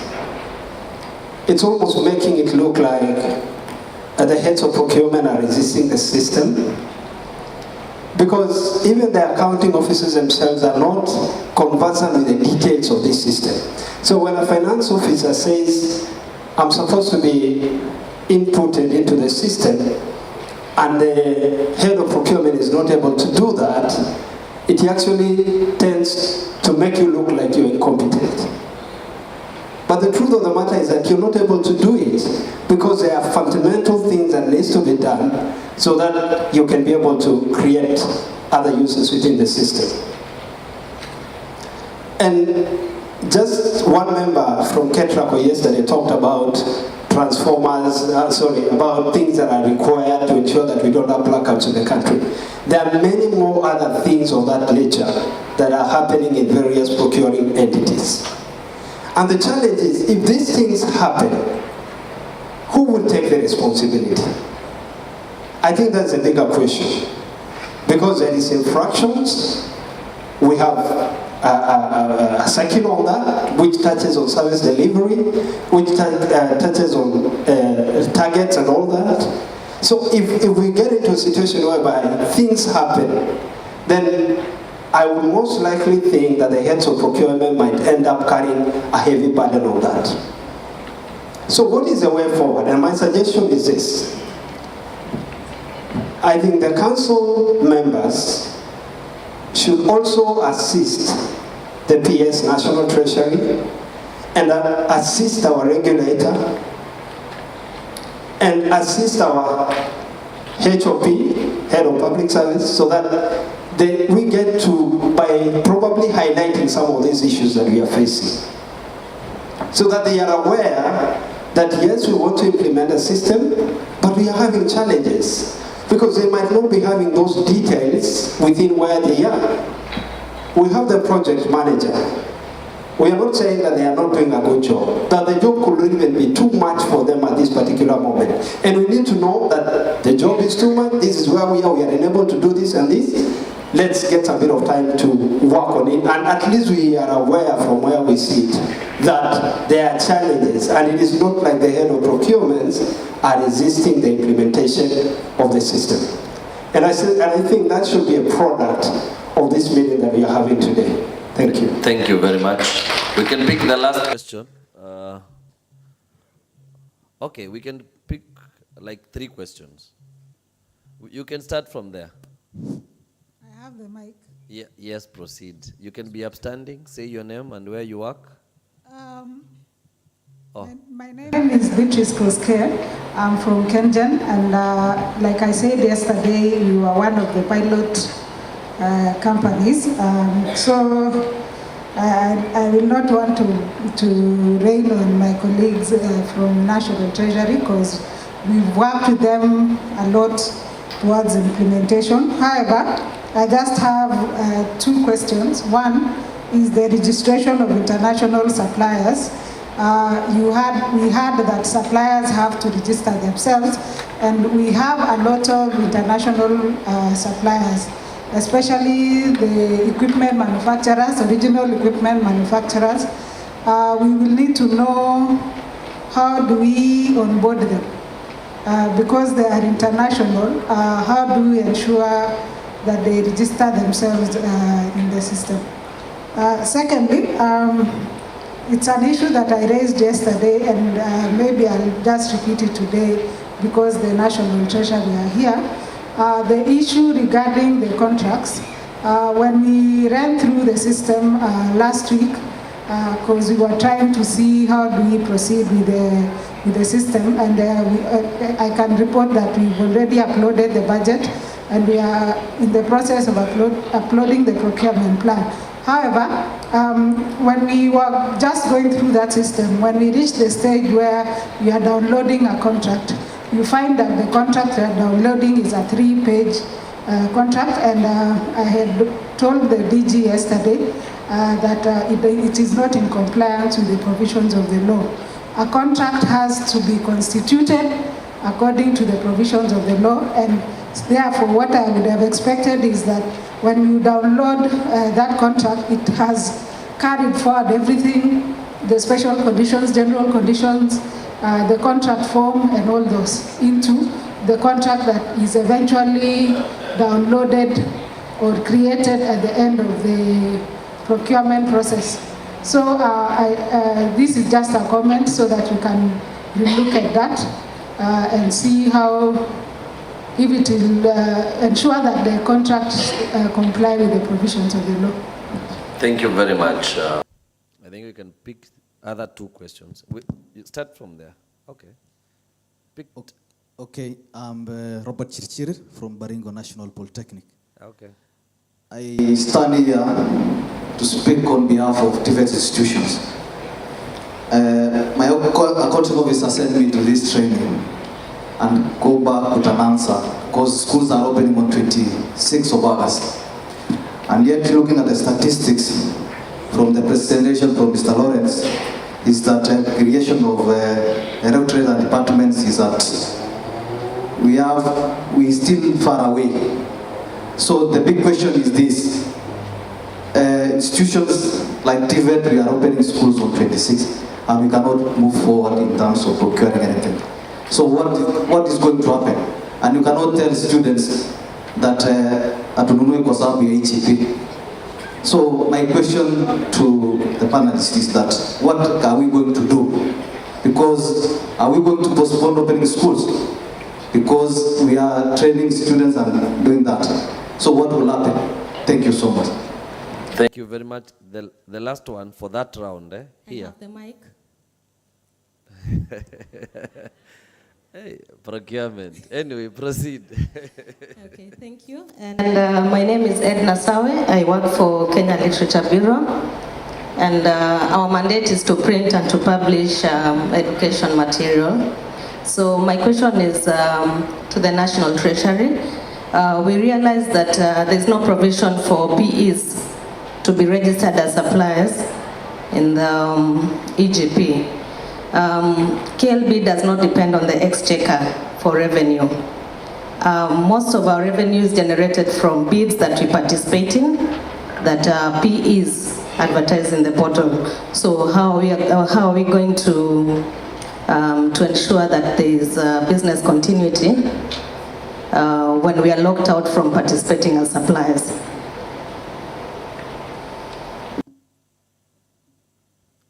Thank you. So do we first respond to, yeah, okay. And I think DG PPRA, if there is anything you'll be able to speak about, you can also talk about the integration with PPIP, because it was part of the discussion. Thank you. Okay, thank you very much. PM is going to come in on directorates and other comments. I just want to make a comment on two things. The first one is NGCDF, and it's a similar issue with what Senior Joel Ngolekong has raised on the OCSS. And I believe there is the issue of interior, the issue of DCCs and county commissioners, who are also accounting officers and they're also PEs in their own right, and similarly schools. But on this issue of NGCDF, what we are doing is that we have engaged. I think we did a letter to engage them so that we discuss on these unique issues of their structure, then we are able to address them. So our colleague, brother, we are engaging with you. We can talk this out of this forum, but we are also holding an official meeting. We'll be holding an official meeting so that we can discuss this issue. The same thing with what Joel has asked on the OCS, and the same thing with the Ministry of Interior, where we have county commissioners as accounting officers. So we are dealing with those ones on case-by-case basis, and our leadership at the National Treasury is well apprised, and once we give them the recommendations, I know they will be able to guide us very, very clearly on that. The issue on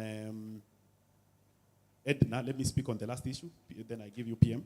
The issue of PE registration as suppliers. Yes, the public entities are not registered as suppliers. That is very true, that's very correct, but it is at the moment. It is at the moment. We will be enhancing the system or looking at some functionalities which will allow us register PEs as suppliers. So it is just for the moment, but that issue will be sorted out very, very, very soon. So, PM, do you want to add on that? You can add on that. How do I start this? Okay. Yeah, I believe you can hear me. I will start with the issue of the dialectic, the dialectorate, and the mapping. Yes, this is it was mentioned that there is a challenge in terms of exactly what we presented, but also we do urge our Ps to also try and also move a bit faster to allow us also be able to move faster. And this is coming from, if you look at the presentation I had, we said that like if you take the example of the county government, we have only, I think before Friday we had only one that had uploaded their budget in the EGP, in the IFMI system. And that is where the budget that is being pulled by the EGP system. As we also speak, the peak for state corporation that had submitted their budget for clearance by the National Treasury was very low. Until now, we had that exercise, which we say that now there are a number of them that has been pushed to the National Treasury. We are almost completing with the State Department, which has the major chunk in terms of the directorates and also the department. So the process is, I believe, if your budget is cleared, we should be able to clear maybe by this week and inform you that the finance officer should be able to approve the budget in the EGP system. So the other question is on the registration of international suppliers. Yes, we do have the international suppliers. The only difference of the international suppliers and the local supplier is that the verification through the BLS and also KLE is not being done for the international suppliers. So the OEMs will be able to register through the EGP system. The condition that is put to verify that information is that the contracting, where when you are given a contract, that is now when you are requested to register with the BLS such that your data can be verified in the EGP. I also urge, I note that Barigo TVET has the budget has been cleared, and the challenge that is with the TVET is not major. I think it's something that can be addressed. But having also mentioned this, it is necessary to note that at some point, if we don't really act fast, it will now start having emergencies, because you'll have this emergency procurement. So I think it is necessary as entities, we fast track first as a state corporation, we fast track by ensuring that the budget is approved, and then we also fast track in ensuring that the procurement plan is prepared and approved. If we continue maybe delaying on this process, it will come a time that now a procurement will be an emergency. By that time, we may not be able to assist and will not be having a solution, noting that there are various circulars that has been issued to ensure that we use the EGP system. So I request that we engage the National Treasury further and ensure that if it is on the budget and procurement plan is completed well early before you have an emergency in terms of procurement.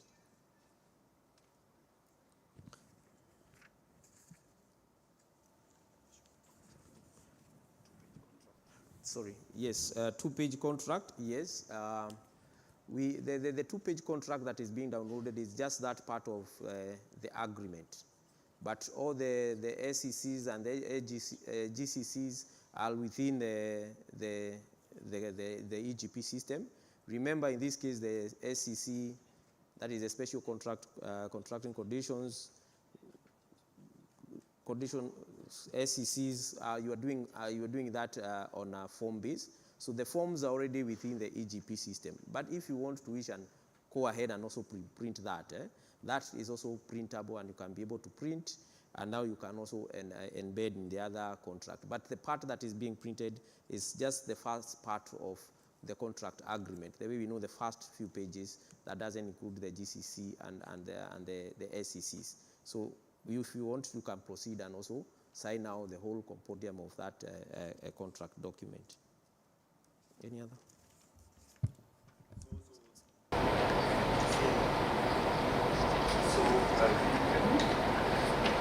Maybe to crown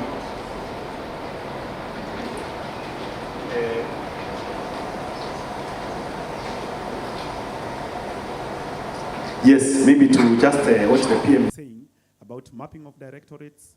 Let us, we have heard that in the next, by the end of the week, they will be done.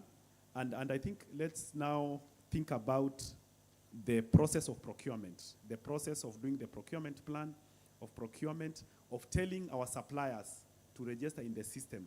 Because once these challenges are sorted, it will be sending out the quotation or telling the supplier to quote, then the process is done in the EGP very fast and it will be done. So we are urging you to just support, to just look forward and plan for the things ahead. And as I said, the tactics of handling of this situation, the leadership of the National Treasury has given us a way out. Remember that circular that I read, those guidelines, they are very clear. Mr. Ndirangu made a presentation here. You heard what he was saying. He was talking about framework agreements by supplies branch and other running contracts. So, CM, I think there was a question here on government supplies branch, which Mr. Ndirangu can give a comment. Mr. Ndirangu. Victor. Yes, Mohammed asked about the contract for supplies branch as with respect to the prices for motor vehicles. And I'm happy that one of the panelists is from the motor vehicle industry with us. What I can say is that, one, the prices may be affected by the time those contracts were entered into. These contracts were entered into 2023 when the dollar was high, and I think that contributed to the prices of those vehicles as the contracts were executed to be higher. But having said that, that does not mean that we cannot, as a procuring entities, we cannot be able to be proactive and even to engage the suppliers or the contractors for this. Because I believe when we are onboarding these contracts, from where I see it, is that once you get the contracts, these agreements from supplies branch, it is the responsibility of the accounting officer also to adopt them for use by you. So at that point, we could invoke the crowds of negotiation and possibly be able to negotiate. Equally, if the contractors are not willing to negotiate, then we can do a tender if the time is available, so that we are able also to get competitive prices. Otherwise, the reason or the rationale or the primary role of this supplies branch is that we should be compliant to the article or 227 of the Constitution, which requires a transparency, accountability, competitiveness, and also value for money. So if you are a procuring entity, the value of money is not being achieved, then you have the leeway to use that alternative method of procurement that would give you the advantage of having to procure the item at the correct prices. Thank you. Thank you. Okay, proceed. So maybe just to echo what Mr. Ndirangu has said, yes, when we get into these contracts, at the point of getting into them, they're usually very competitive. But be as it may, they are long-term contracts, usually 2 to 3 years, and a lot happens during that period. You will get exchange rates changing, tax structures might come in and change. And what we normally do is that we see a lot of procuring entities where they find the supplies branch contract higher than what we are offering as retail prices, then they are able to come directly to us, and we're able to get to negotiations to give a value proposition that meets your budgets. So we are open to that conversation. Thank you, DG. Let me point out first on the issue about prices of supplies branch, or kept as it is called today. If you read section 139, the law provides that no variation shall be undertaken within 12 months to increase the price. The word is increase. The word is not reduce. Are we together? It's to increase. Nothing stops you. After the contract, you establish that these prices are higher, and you enter to reduce the price of that contract. The law doesn't bar you from doing that. Are we together? So that comes from the issue about that the prices that sometimes supplies branch offer or kept does are higher, but it has been explained in certain circumstances. I would like to go first to the issue of Shafi. Thank you for raising these issues of the implementation of the EGP, and especially the issue about capacity constraints and how will EGP be implemented in CDFs, yet you do not have procurement officers who can undertake that. Maybe just to pose a question, what is the qualification of the fund account managers? Shafi, I picked a potential in you. You may be another CS in a few years as we talk. Shafi, what is the qualification of the fund account managers?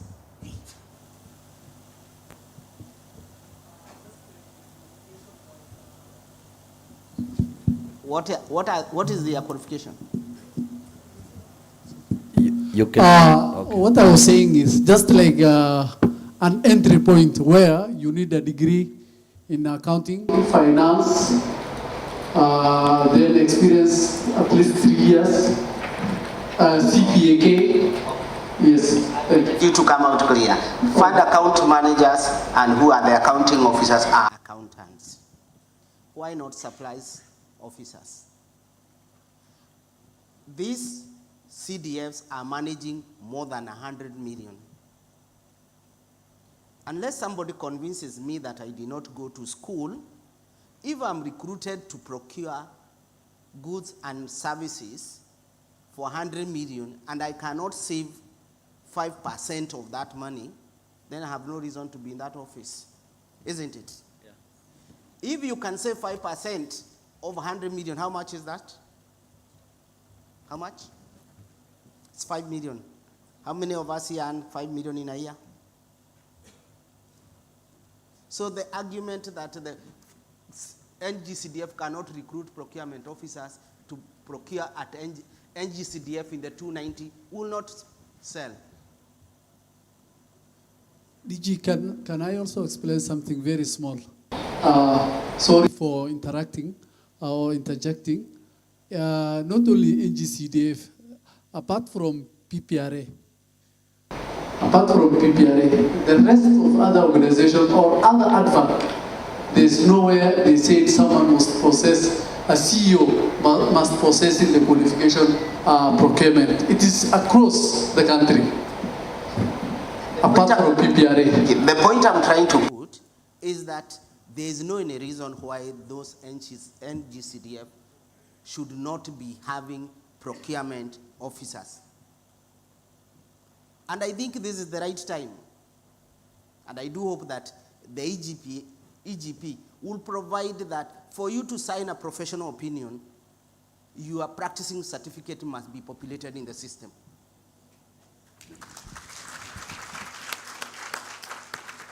And the reason I'm posing, and I didn't mention yesterday, my good people, our country is breeding with unemployment. Yet, opportunities for those employment and to save money for this country are there. But those positions cannot be filled because there is deliberate move not to ensure that those practices are not done in that way. And I say this with hindsight. We have schools in this country which have a bigger budget than many of you seated here, procurement budget, isn't it? Yet they cannot recruit a procurement officer. Reason? You have an answer, each one of you. So the argument that we cannot decentralize procurement to the 290 CDFs and ensure that they are procurement officers, that cannot pass. And the same case with especially all boarding schools, which procure food for the students. So if we don't live with that position in our mind when we live, then there will not be any reason to argue that we are trying to professionalize this practice of public procurement. Capacity constraint. This country has no challenge of capacity constraint, especially in procurement. Isn't it? Yes. Thank you. National Police Service. How do you procure tear gas and others? Section 90 of the Public Procurement and Asset Disposal provides for the approach to be used in the procurement of classified items. They will proceed to be procured under that provision of the law under classified procurement. And under classified procurement, I will not expect to see them in the EGPS.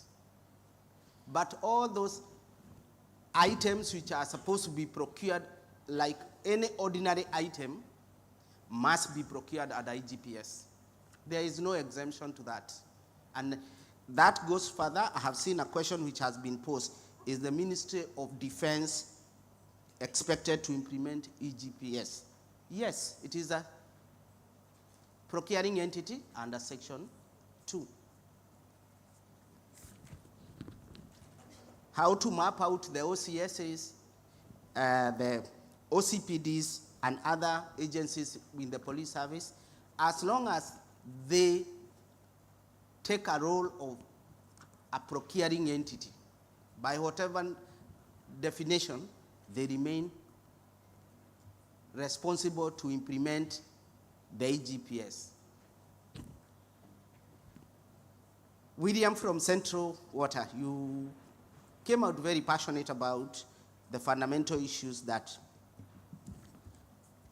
could be having a challenge in the implementation of the EGPS. We are not denying that there are no challenges in implementation.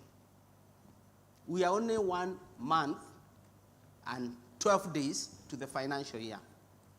We all know very well, other than those who are in the essential services sector, that the procurement in the month of July and August is around 10% of the general procurement. Isn't that the position? And taking that, the implementation was to be undertaken at a time that we expected that the procurement activities are lower than ordinarily they would be.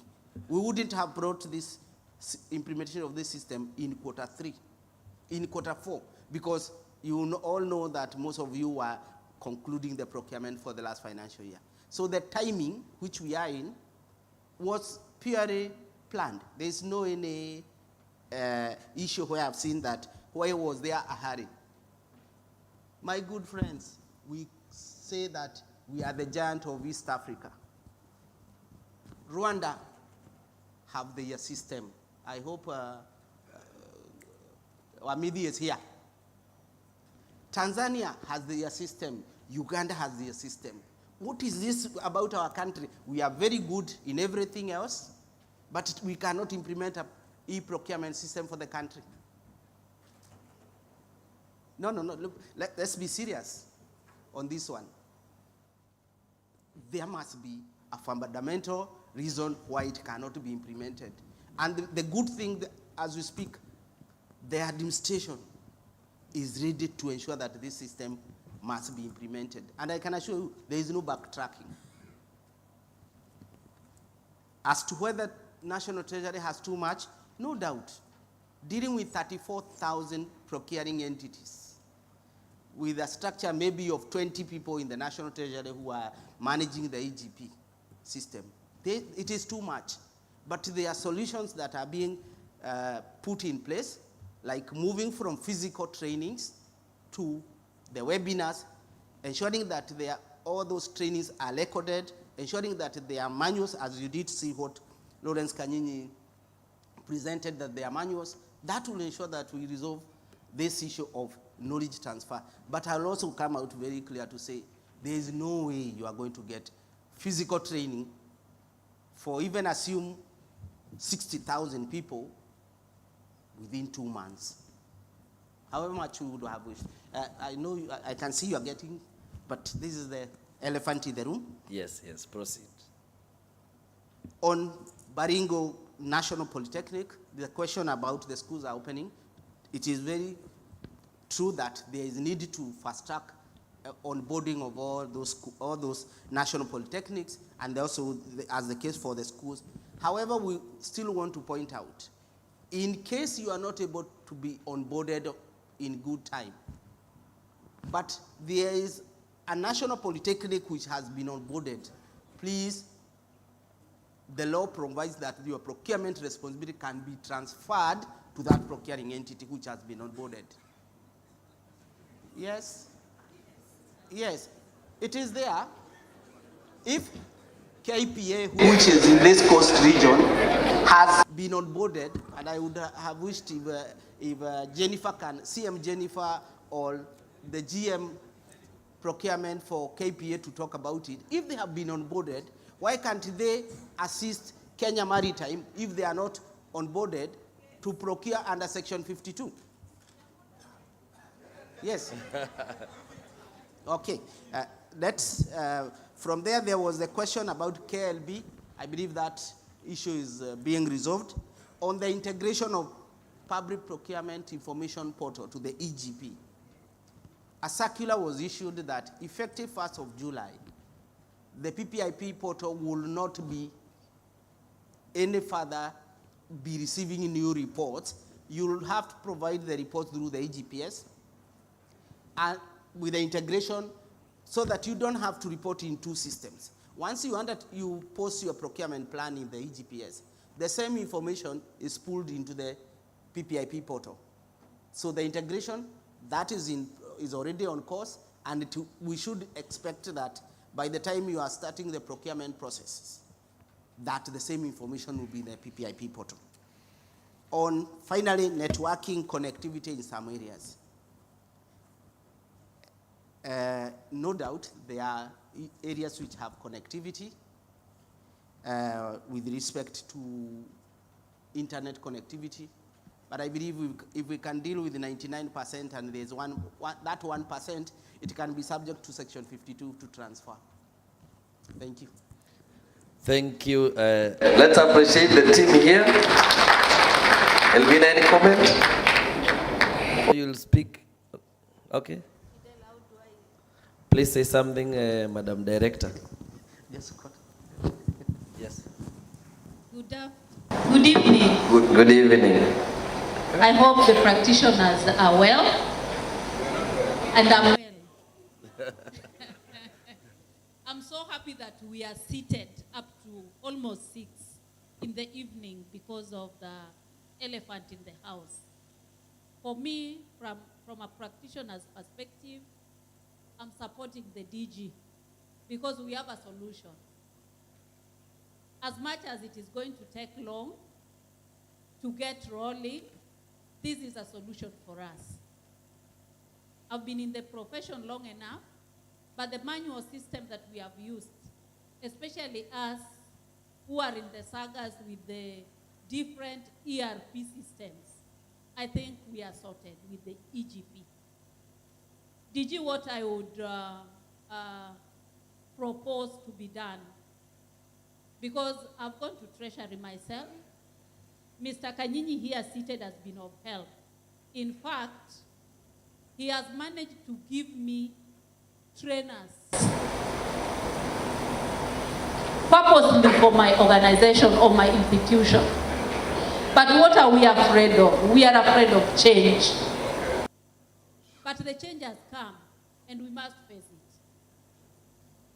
Because up to today, as we are seated here, my budget has not been uploaded. So then it means that I'm not able to map out the users in the system. So what is backtracking me? it is the supply chain management players within the system. So DG, then my question is, what do we do to ensure that even the accountants understand where we are coming from? Because the question is, when things fail, we are the gatekeepers as far as supply chain management or supplies are concerned, service delivery, and also programs within the institutions that we work. When they fail, I'm called or I'm told that I'm frustrating the system, when it is not true. Because if I want to come to Mombasa or my bosses want to travel, there is supposed to be air tickets. The only avenue that I have, if it is not suppliers or agents, is Kenya Airways. What of if they tell me that they cannot book me without the necessary requirements? Then I have no any other place to go. So then I get back the report to my bosses or to my seniors. But the question is, procurement practitioners or procurement professionals within the organizations are frustrating the users. This system is involving each and every individual within the chain.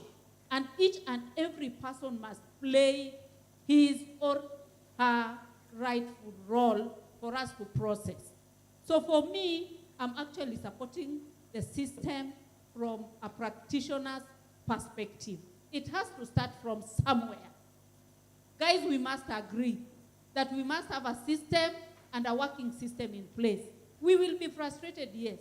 It may take long, but this is the direction that for me, I support, so that we have something that will effectively and efficiently deliver services for the citizenry of this nation. Thank you. Let's appreciate her. Thank you. We have quite a number of questions on Slido, and there were quite a number of other questions. I saw some hands here. I think I need to be guided by you members, you participants. Do I start with Slido or do I start from this end? Because yes? Because, could someone have written on Slido and left? Or they are here waiting for answers? So where do we start? And I hope now the tone will be a bit, I don't know, because the tone from DG PPRA could scare someone. And I don't know, it looks like we may need a chairman. I don't know whether we may need a 3-day conference called EGP conference, where we can really have time to iron out this issue. But I believe today will be a good day to make some strides towards resolving some of the issues. So we start with Slido. You can move to the first question.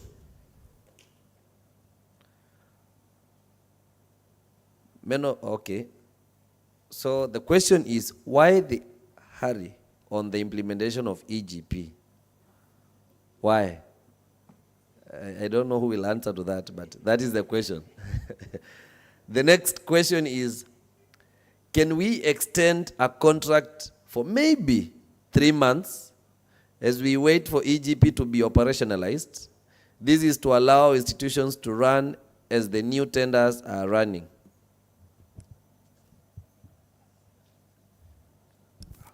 Karibu sana, Chairman. The other, it's a comment. So far, is there any success story?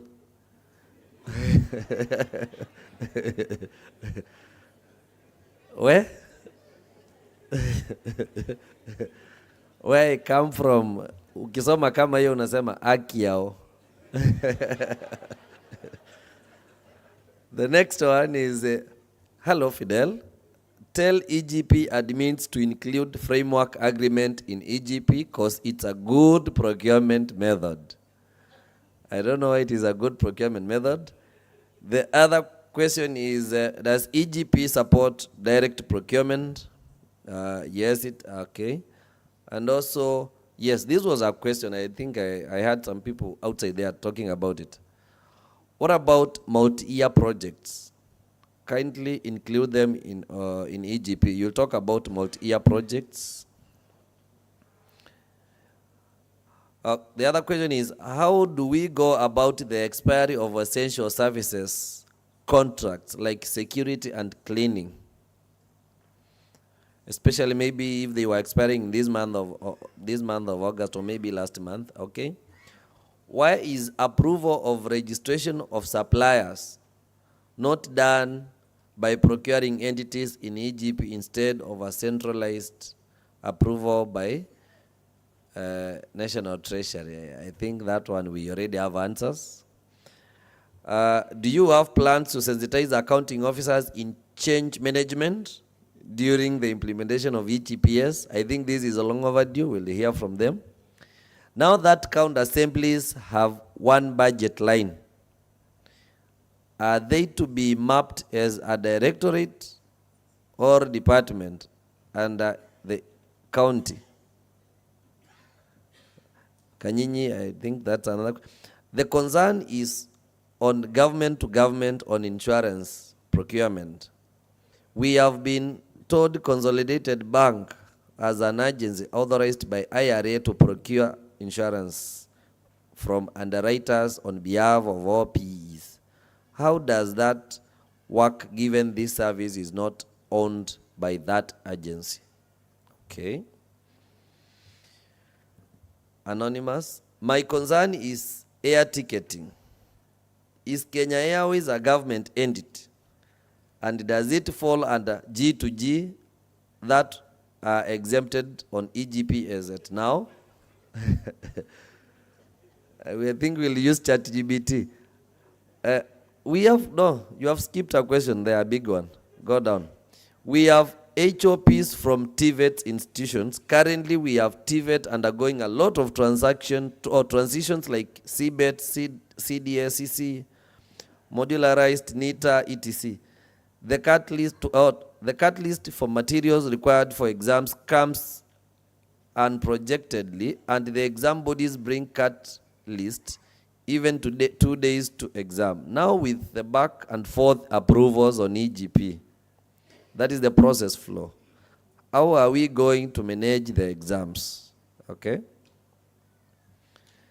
With only 20 out of 900 state corporations having their directorates mapped, what is the projected timelines for completing the mapping so that procurement can commence?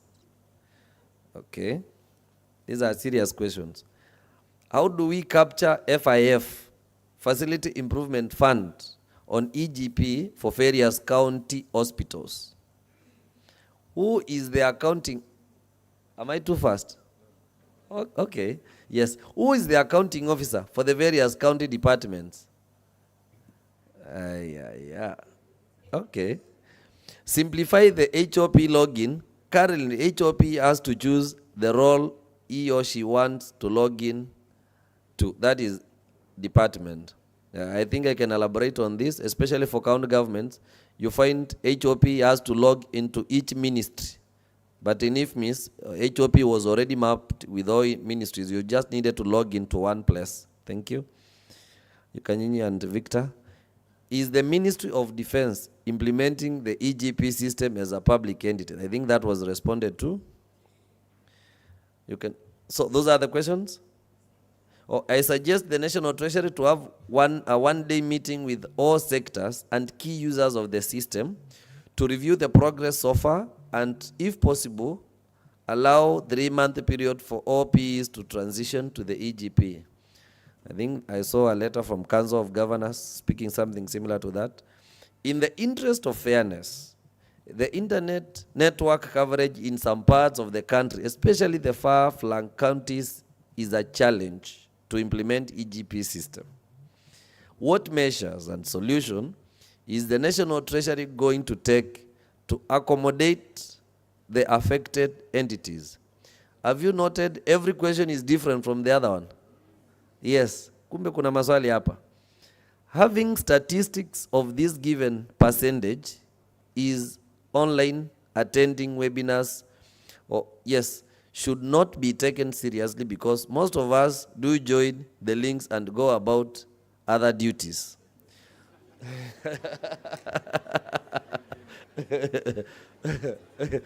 Enyewe hii maswali ya mungeuliza kwa mic.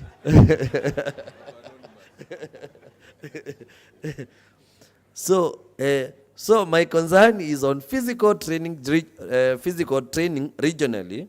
For the case of learning institutions, this is because us, identify, as TVETs, we are really struggling and having us in the same discussion with other bodies like KENA, KPA, Madam Shigoli, Kenya Airports Authority, ETC, is just next to impossible. You intimidate them.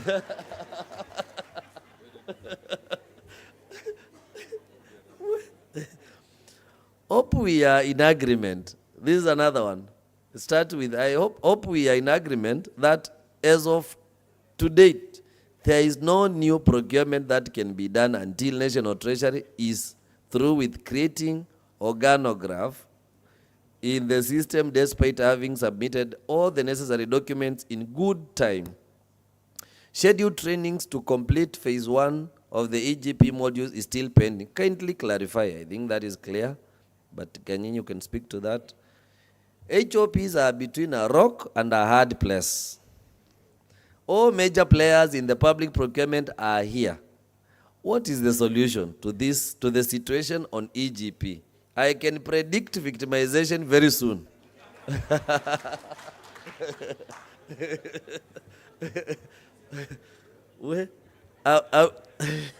Are we going to see a replica of 2018 when HOPs were sent home for reasons not known to them?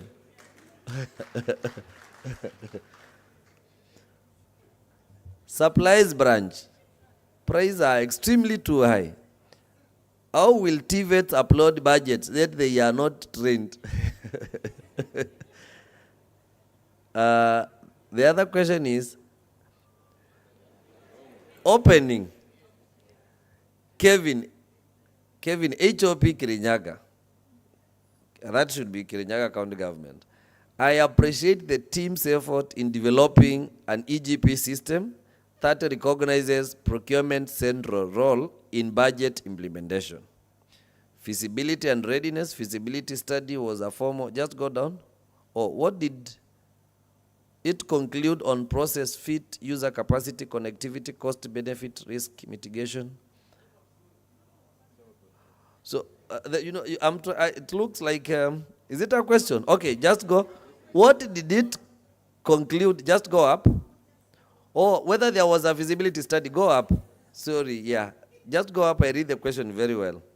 Feasibility and readiness. Feasibility study was a formal feasibility conducted prior to build and rollout. What did it conclude on process fit, user capacity, connectivity, cost benefit, risks and mitigation? Was there a feasibility study? That is question number 1. Number 2, pilot stroke proof of concept. What pilots or sandboxes were run? Which KPIs were tested? Cycle time, success rate, error rate, and what changes were made as a result? Kanyinyi, here you are IT expert, you must respond to that. Question 2, Kelvin. Training of trainers, TOT model, selection criteria. What objective criteria were used to select TOTs? Role, proficiency, availability, prior e-procurement experience? Question mark. HOP involvement. Given that system administrators and the heads of procurement support all user roles daily, why were HOPs not designated as TOTs or super users from the outset? Cascade plan and support. What is the timetable for TOT-led cascade training to reach all user groups? What post-training support exists? Job aids, sandbox, access, help desk, office hours. Then the last one, operational continuity and governance to avoid budget execution delays. Cutover and escalation. During cutover, who owns triage of stuck transactions and what is the escalation path? Let's appreciate Kelvin Mutinda, the head of Procurement, Kirinyaga. Let's see whether there is any other question. So that, yes. During Kibaki's regime, procurement officers were sent home. The same happened during the Uhuru regime. And we are expecting the same during Ruto's regime. Oh, just go down. The question of, no, there is no question. Or are we expecting the same during, who is to, okay, National Treasury. Do you have an idea we are likely to be sent home? CPSP in Rwanda, EGP is called Umusio. And in fact, Kenya came to benchmark with it around 2020. It's now about 15 years old and working well. No question, I think that is just a point of information. Our procuring entity requested PPRA to extend contract for cleaning services, which expired on 7th August 2025. But no response that is forthcoming. Why? What is the way forward? DG PPRA. From the body language of DG and PM project manager, they are under extreme pressure.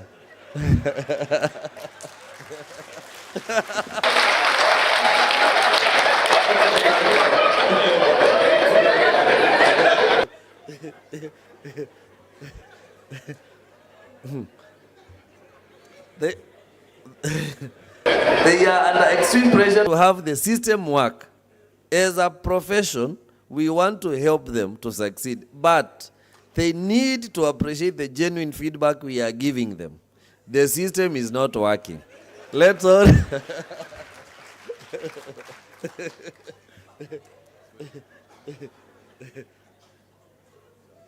Do I continue to read?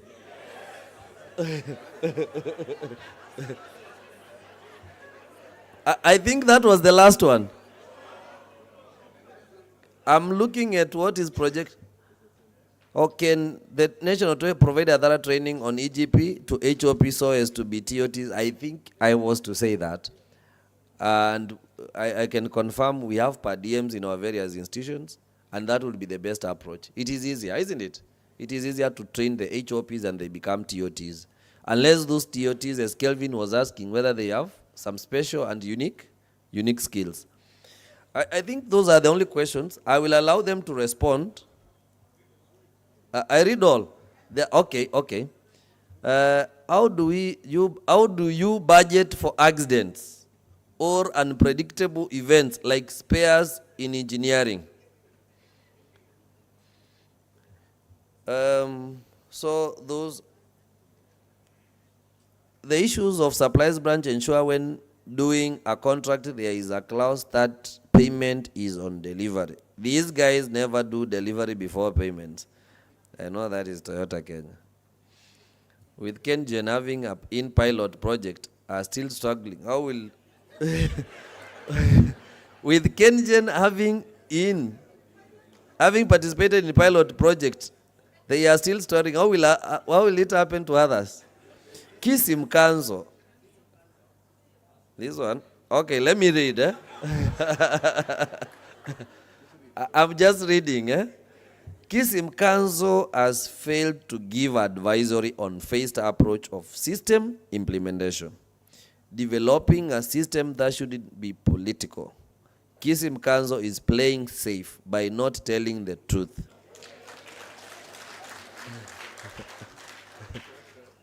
I'm just a messenger. Treasury is overwhelmed.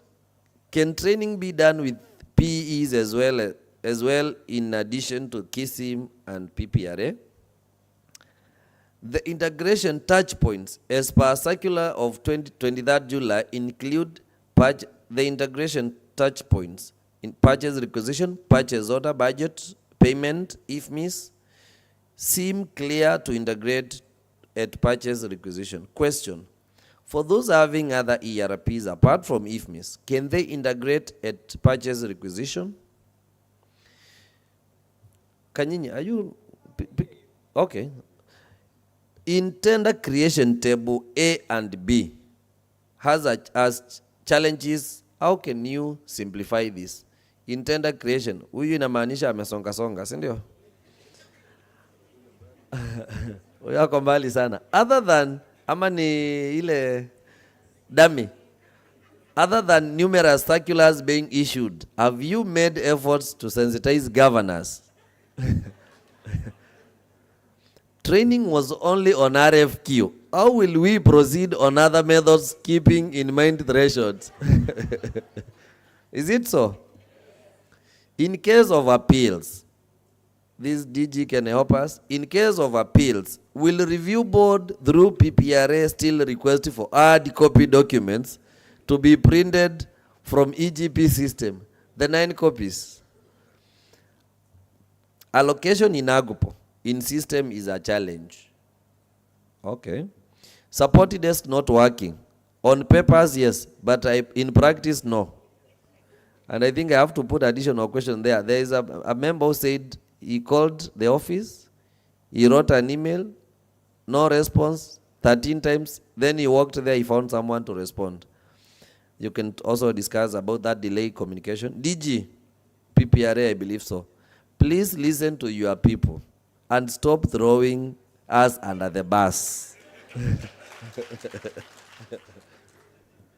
EGP is a very good idea, but nothing is working.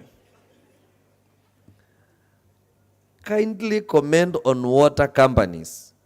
We as water service providers handle essential services of water and sewerage provision.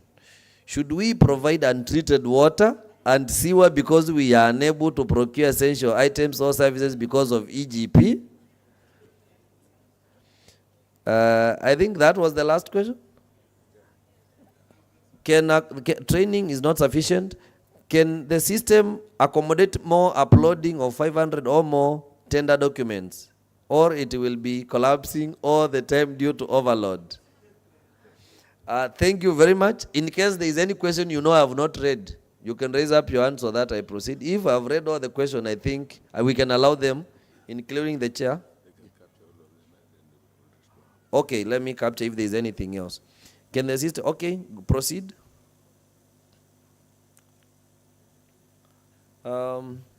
So I think that was the last question.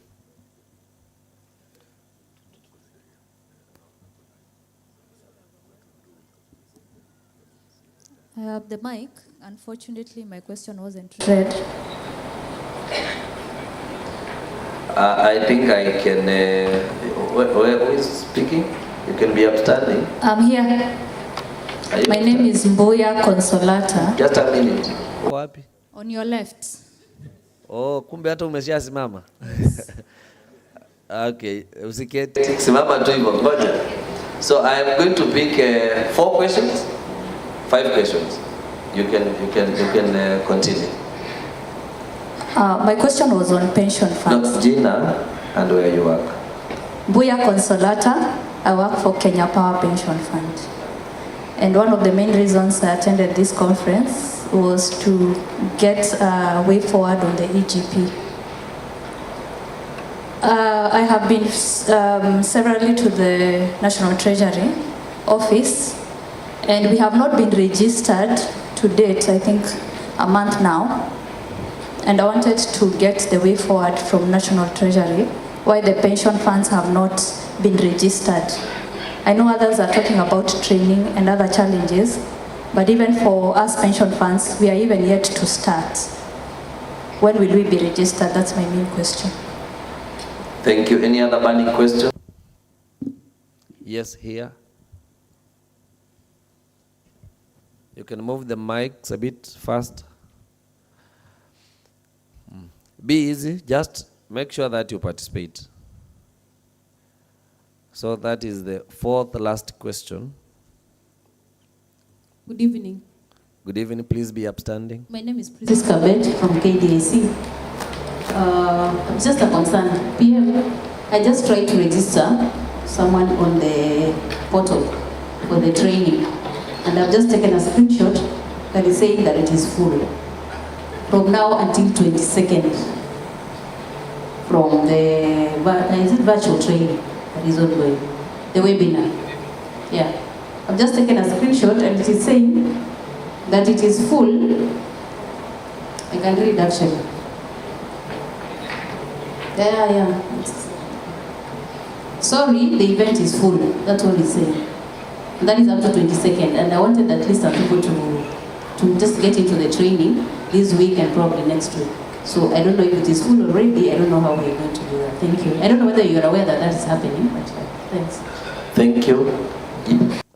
Any other one? Or just the two? Yes, she has always. Please go to her. Please. Start with her. Thank God hiyo swali haikupotea. Proceed. Okay, I'm Susan Mwaboy from Pagani Girls. I'll still talk on behalf of schools.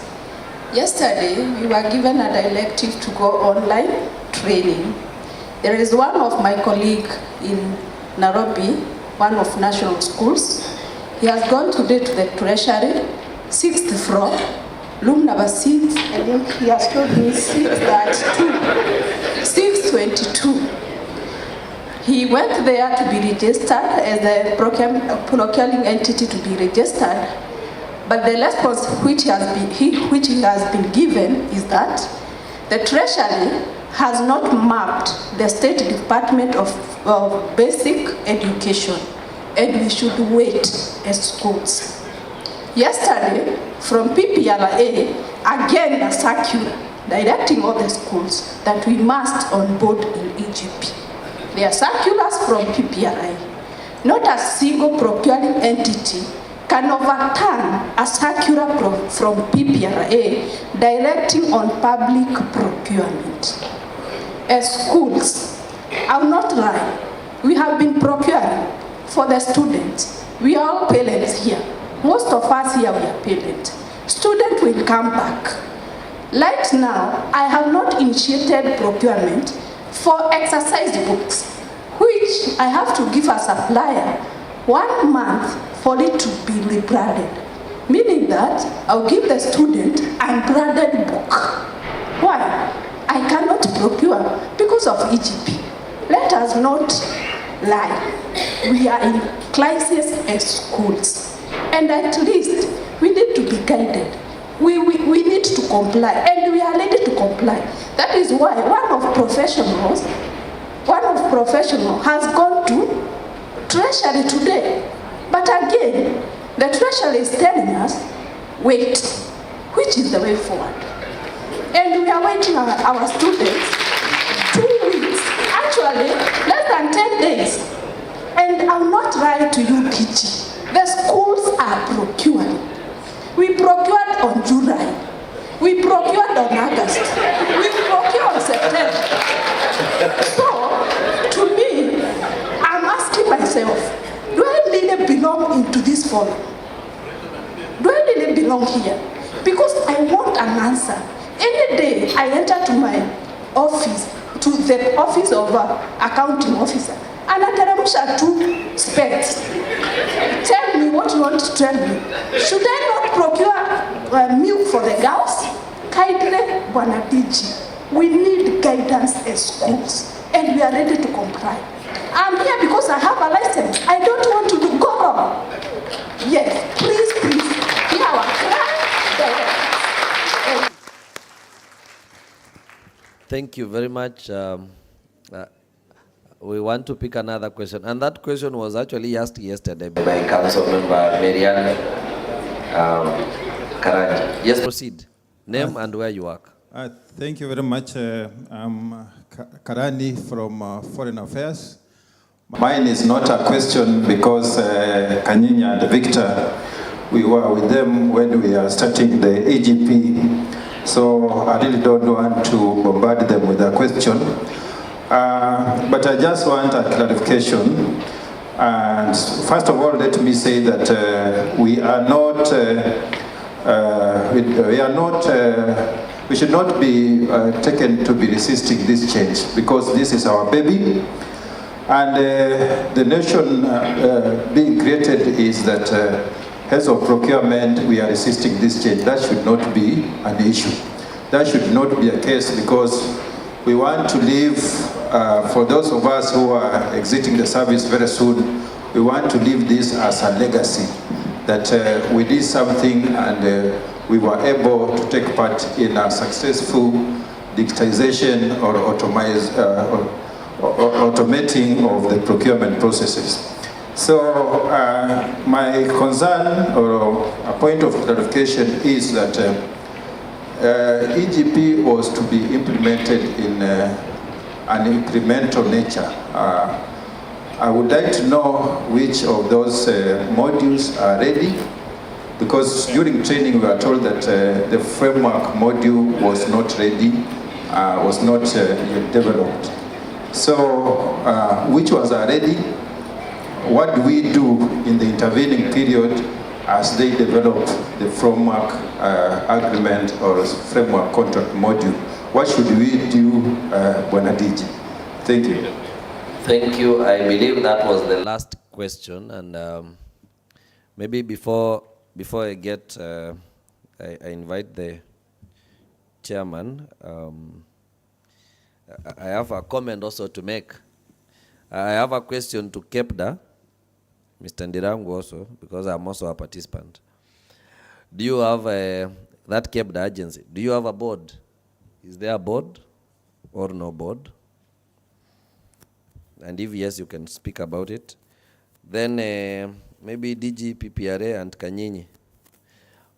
Considering what our sister said there, in regard to schools, and also the level 2, level 3 sub-count hospitals, especially in the counties, and any other institution that has so far not been able to be registered in EGP.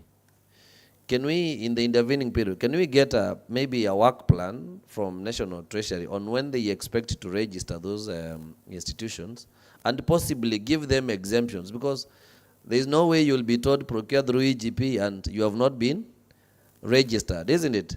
The facing for you to be registered has not happened, because I know, Kanyinyi, you know how that is happening, and Victor.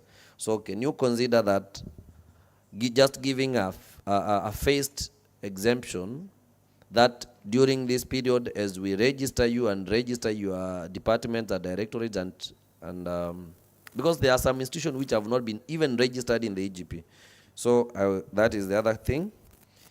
In addition to all the other questions, the other one is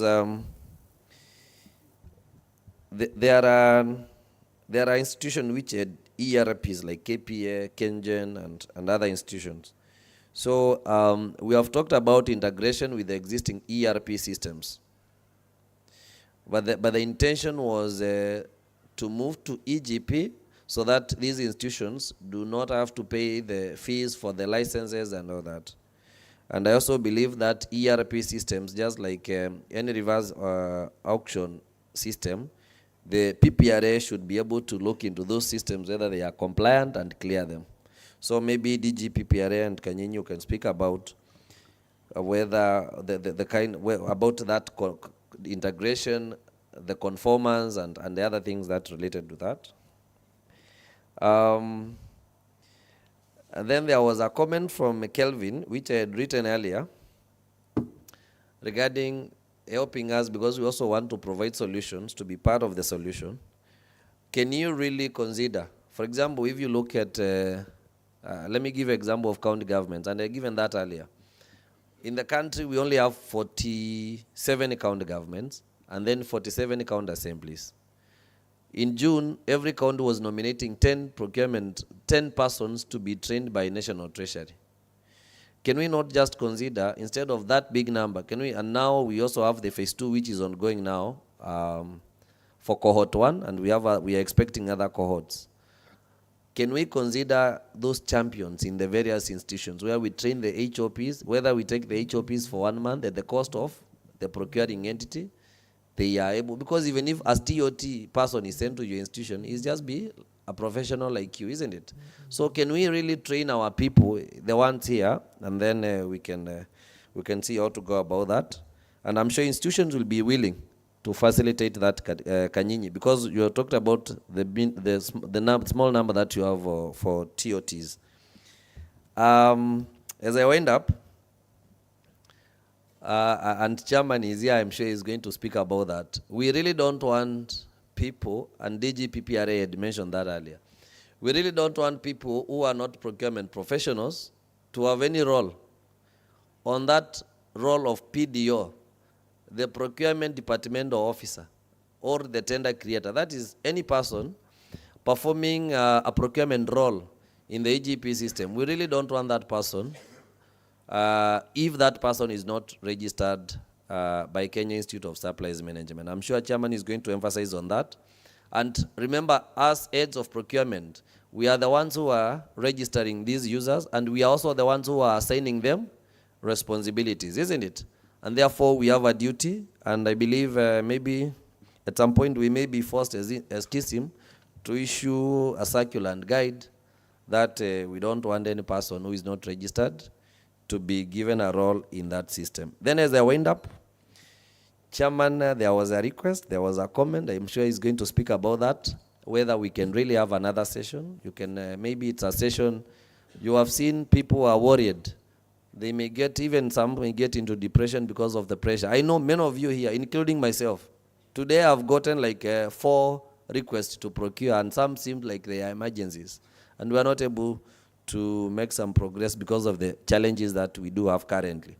So can we really consider a session whereby we can invite, we can have a chairman, I'm sure you'll be able to speak about this, a conference very soon, a 2 days or 3 days engagement, heads of procurement and the accounting officers, so that they can have a perspective, and then with the National Treasury, so that we can really have this kind of discussion with them, and then they are able to understand and as we move along. Thank you very much, Chairman. I think at this point I can give you the session so that you guide. Thank you very much, CM. Let's appreciate CM. Yeah. I think we've really spoken our hearts today, and I think this was the purpose of this session, to really fungua roho like we have done today. We cannot answer all the questions we have talked about today, all of them, but I'm going to ask Bwana Kanyinyi, Bwana Victor, and DG to see, including Bwana Ndirangu, to see what can be responded to today. And then I commit, and we'll talk to the CEO, we'll schedule a separate session, maybe 2 days or 3 days, to just talk about EGP. Sio ni sawa? Because I think there are many things that are indeed there, and the one thing I want to assure, and I've told this to the PS yesterday, our procurement professionals are very willing, very supportive of the EGP procurement. To me, it's a transformation we're waiting for. But I think the implementation, unfortunately, it's not the fault of National Treasury, but the rollout of EGP was supposed to be a first approach, and they will tell you that. But they woke up one day and got a presidential directive. What do you do? You understand? So let us not throw stones at them also. And they are not throwing us under the bus. The reality is this has been forced upon us, and we as procurement professionals need to see how do we navigate this season. It'll come to pass, I promise you. It's a season, it'll come to pass. The thing is, what do we do in the meantime? You know, I was speaking, I don't want to say this too loudly. How can you, as a procurement person, let patients die because of EGP, or get children not to eat food because of EGP? So people have to find ways to survive. But the DG, you know that reality. So the question, of course, that we are here to do is how do we make it work? How do we make it work based on the challenges we are facing? How do we ensure that we have a seamless process that eventually really addresses the concerns that are here? Right now, it's not, the long term will be okay, but right now we have issues. So I'll ask, let's start with you, Bwana Kanyinyi. Respond to what you can respond, but we commit to create a very urgent session right now to address the emerging issues on EGP in the next hopefully before the end of the month. We'll bring these people, as you are again, into a session. We just talk about hopefully a subsidized session, because you've already all spent a lot of time here just to talk about the challenges we are facing right now. Will that be okay? Yeah, so for now, let me ask on Lawrence, just respond to what you can respond. Victor, and then DG will close it up. Thank you very much, Chair. And I do also welcome the idea of having a conference where we can deliberate and also iron out some of the issues that has been discussed. I'm looking at the issues that have been raised in terms of the implementation, in terms of conceptualization of the project, and more so the use and key areas that have been mentioned. So I think there are so many, but I just want to touch on a few of them. I'll touch on the training. The training, there is a request that we train the HOPs to be TOTs. I think that is a good idea. I'm also looking at it. We have done a substantive number of trainings, and we have also trained several of your members. And looking at it, we seeing that even the team that even had trained earlier on, some of them, they also not still conversant with the system. The training was very elaborate in terms of ensuring that they have gone through almost end-to-end procurement processes. But we have also seen that there is also now another request to continue training. And that is the reason why we were saying it may also not be sustainable to have the physical trainings, and more concentration on the trainings may need to go to online process through the webinars and through the various materials that we have published, so that the users can be able to continue using these materials. Yes, we agree that the number of TODs need to increase. As mentioned, we discussed with KISIM and also PPRA to see how we can increase the numbers of the TOT. I'm aware that there will be a training that will be going on starting next week on the TOTs. This will increase the number to another 40. Currently, we have 60. We target to have from the 60, we target to have another 100, bringing allowed 160.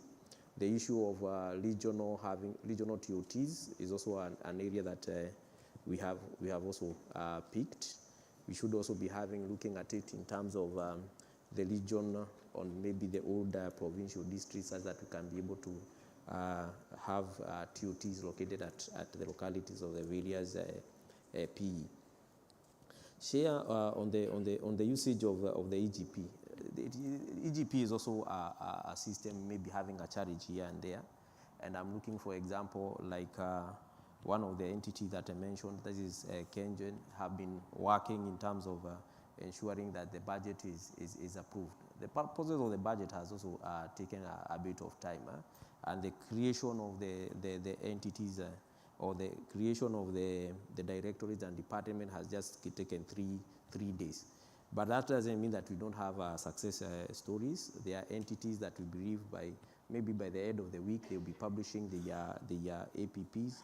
We have entities that are already advanced, like the Moi and Teaching Referral Hospital, just maybe small, few challenges, but these challenges are also expected, and we are guiding the entities to ensure that the system is, to ensure that more of it, they approve the annual procurement plan, which is now the prerequisite for doing the procurement.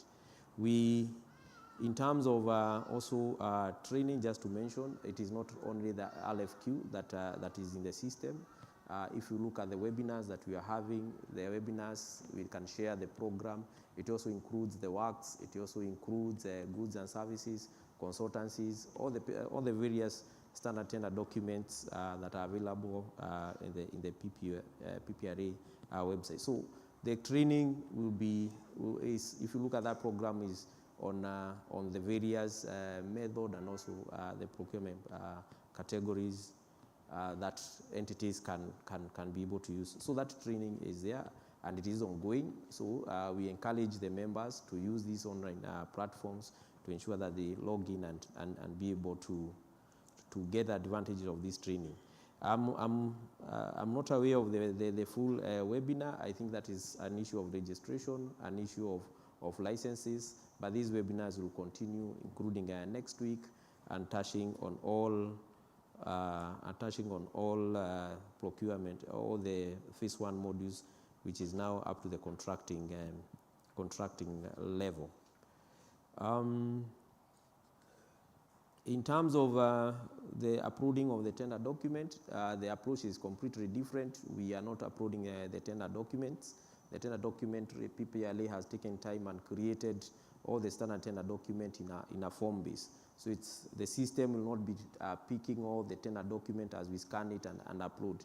The approach is different. Every users or the suppliers will be entering through the forms that has been created as part of the standard tender document. So in terms of the heaviness of the document is not as expected.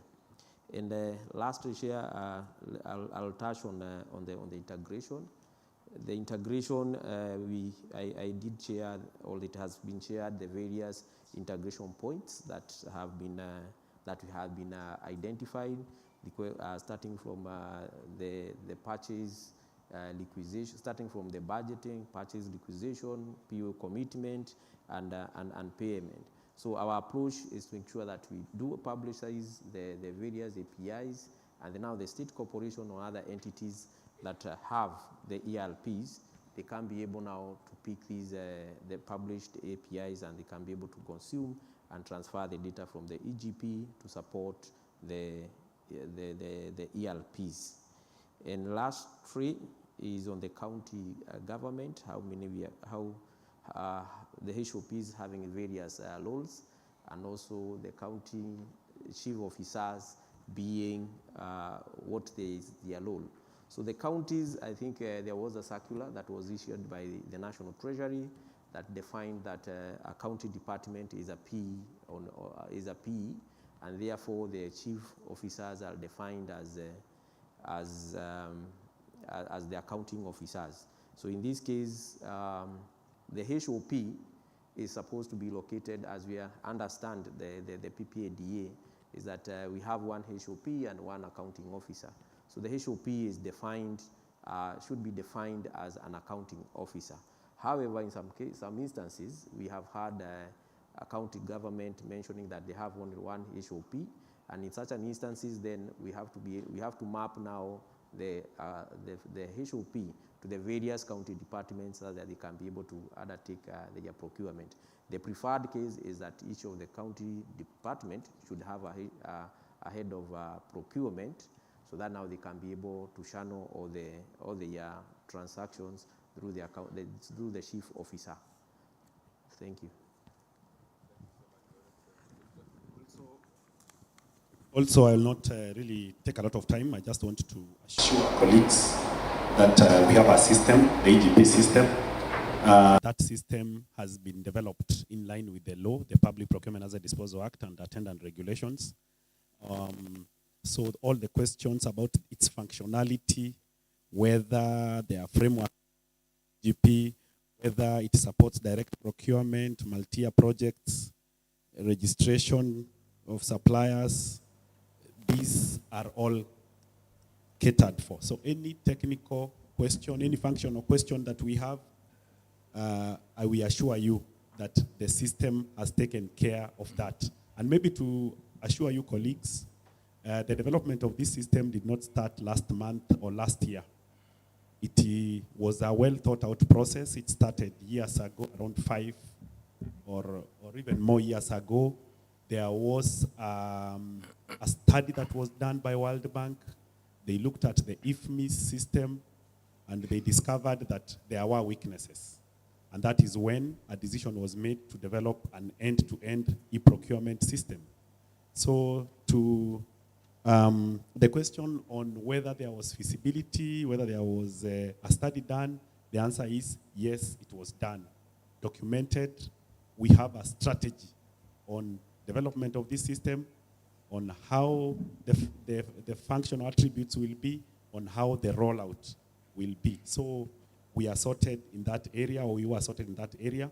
And by the way, in that document, we did have a steering committee where some of your leaders, the PSS, were members, the DG, PPRA, and they were looking at all these things.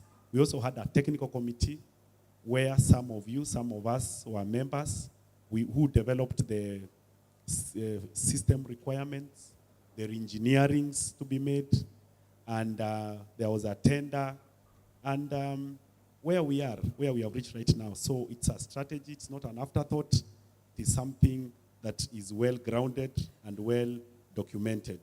So I just want to say this, these questions are many. We have noted all of them. We'll ask you, Chairman, to share all this so that we analyze them properly. We have noted areas of improvement, colleagues. We appreciate all these suggestions, the issue of the TOT, as you have said, and many other issues. We will sieve them to see where we will improve, and we will truly improve. We will see where to issue a circular, a follow-up circular, or follow-up guidelines. Those guidelines are not final. The CS National Treasury is at liberty to issue a follow-up circular to clarify many other emerging issues. So from this, we'll be able to come up with that, and I know this system will work. As the PM has said, we do have success stories as per where we are. For example, there's a county which has started procurement planning. That's a success story. There are some state corporations that have had good stories happening. So among us, as we are seated here, we do have success stories. It's not all lost, but we appreciate your concerns or the concerns that you are bringing in. Now, the lady from Pangani, we hear you. We have heard you very clearly. As we said, we have engaged the Ministry of Basic Education. I think this is something that we need to pick up very quickly, Chairman, as we go back to Nairobi, to call for that meeting. We talk to the leadership. We see the guidance that can be given, of course, in consultation with the DG, PPRA. Then this is sorted out. Even the water companies and even the TVETs, we know your predicament, and we'll be able to address that. But in the meantime, ladies and gentlemen, colleagues, let us continue doing what we can. Let us continue kufinya your system, and it will surely bring out, maybe, Chair, as I put my mic down, the head of public service said this in one of the meetings where I attended. He said, those heads of procurement, those procurement people are very sharp. Give them the system. Yeah. They will even be better than you. And I believe, and I have seen it, by the way, some of you are even becoming more experts than us who are seated at the National Treasury developing the system. So I believe he was right, and I have seen it. So, Chairman, please, we will compile this and maybe see how to provide more responses. Thank you. As you can see from the spirit here, Victor and Lawrence, before DG comes in, these people are completely willing to support this system. We know it's in our interest to make EGP work, but we've got to make it right. And the challenges that we are facing right now is actually coming to you and say, we are sharing openly right here because we want solutions. Is that not the case? We want this system to work because it's in our interest that it works. But DG, sorry, let's start with Dirango and Thank you, Chair. I think there were a few things that were directed to Keda. One is on the payment of delivery.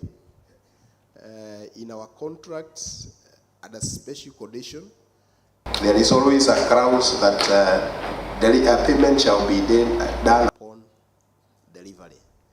And I think I have dealt with an issue from either of the contractors who demanded to be paid first. In fact, the law does not allow us advance payment except when it is supported by a guarantee. They cannot be more than 20%, and it has to be have been incorporated in the contract. So, according to the law and according to the ATUA Act, we have made sure that we have incorporated that aspect of payment upon delivery. The other question that was asked is about whether we have a board or not. The expectation was yes or no. The answer is no. Why no? We have just been born, and we are progressing on with other, ensuring that we have all other aspects in place so that this organization or this entity can fully become an agency as is envisaged. Thank you. Let me not close Elvina out. Say something, Elvina, in parting, and then for Isuzu before I ask DG to close. Thank you, Chair. Very shortly, still as a practitioner, I know we face the challenges that my colleagues have just talked about. And for me, I think I fall under the TVET. I know about the cutting list that comes 2 days to examination. But what I have to say, seated here, is that we have to plan properly, and we don't have to entertain irregularities. So that when we plan properly and we sit on the tables that we are required to sit, then people are supposed just to do the right thing. We must be known for whom we are. And we must ensure that systems that the government wants to be in place are in place. I know that DG, with the support of your authority, we have been helped. With the support of National Treasury, we will still be helped. So guys, let's embrace the system so that we work, so that we bring change, so that at least we leave a legacy, just like one of our colleagues said. What legacy are we leaving? If Rwanda was able to do it, and I'm told Rwanda got papers from Kenya, what about us? If we did a benchmark with Rwanda 5 years ago, and they were able to onboard a system that is working, why not us? So I think for me that is the parting shot, that the ball is in our court. Let us embrace the system and let us enable it to help this country called Kenya in ensuring that efficient and effective procurement is achieved. Thank you. Thank you so much, Elvina. Let's. Sorry, sir. I don't know. I just know you are Mr. Isuzu. Okay, that is fine. So I've been seated here just listening to the conversations around the migration. And I want to assure you that this is something similar to what we also experience or encounter, even in private sector. System migrations are never easy. They're usually a pain. Yeah. But the one thing that I have realized is that we have our mindset in the right place. We are willing to comply. We are willing to take up this challenge. And what we should need to focus on are the benefits that Victor spoke about at the onset of this session. You know, talking about accountability, transparency, this system is going to even protect us. So that is what we should be looking at. It's going to be painful in the next couple of weeks, maybe months. But I think this is something that has happened. When we were going into IFMIS, I know there was all this, from a supplier side, we also encountered this kind of challenge. But over time, we were able to adopt the system, and we are now here looking at getting a better system. So let's remain positive and focused. I believe we are going to achieve this. Thank you. Thank you so much. But DG assure us you're not going to throw us under the bus. Thank you, Chairman. I believe most of the issues have been addressed, but I would just like to, I would be lying to anyone here that I'm not under pressure to implement this system.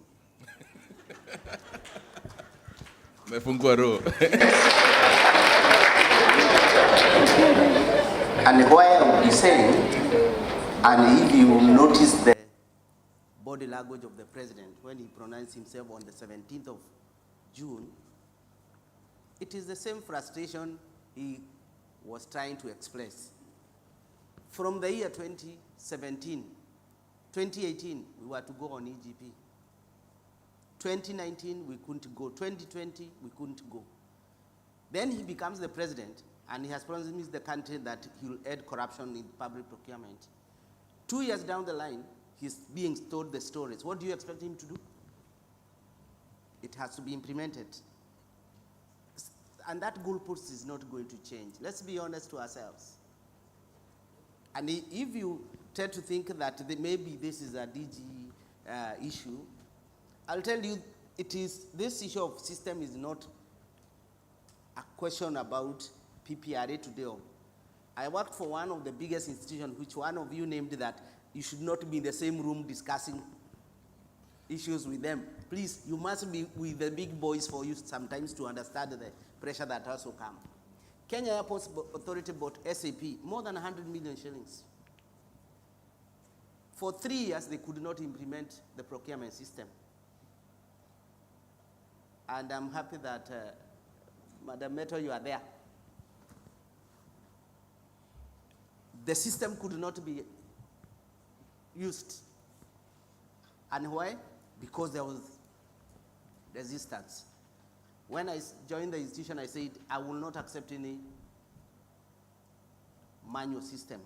Of course, stories came that planes will crash because the uploads operators will not have this and that. Nothing happened, we moved on. But what I'm trying to say, if I was to give you the data we have as PPRA, you heard from Shafi saying there are 35,000 schools. I feel the pain the lady from Pangani is expressing. But out of the 35,000 institutions, we have been having PPIP portal for since 2021. Only 932 procuring entities have report on that portal. Do you expect me to laugh? 932. Many of you seated here don't even post your procurement plans. You are close to more than 1,000. The reality is that we must implement this system. I feel the pain when I'm called, and I'm sure you have seen me walking out of this room for 2 or 3 times. I've not walked to deal with my personal issues. Doctors are in hospital, and they need to do this operation. There is this missing. What do we do? I called one time, I walked to the gentleman Kanyini to ask him, how do we deal with this issue? And it is an emergency. I'm not happy, of course, to be called that pacemakers are not available in hospitals, is it? Because that is a matter of life and death. Losing a dear one because a system could not work. I cannot go and sleep in a very good mood as much as maybe what substance I may take to make me imagine. So what am I simply saying? Let us embrace. And I did mention yesterday, we have full support from the procurement officers, from the heads of procurement. But I highly doubt whether that support is coming from everyone. Otherwise, why would we be having only 932 institutions in the PPIP portal?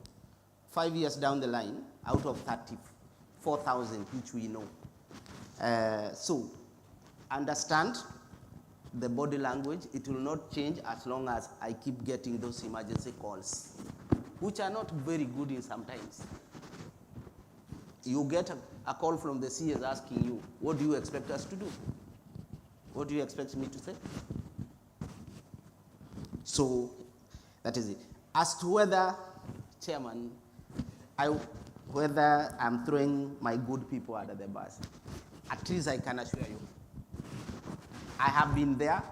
I know what it means to run under pressure, and the issues that come with procurement will not have you under the bus. We will work with you, but expect that we must all support. And if I want to brag about something, I would like anyone to lift their hand here and no actions where you have written to PPRA and you have not gotten advisory. Is it? You receive advisory on the way forward.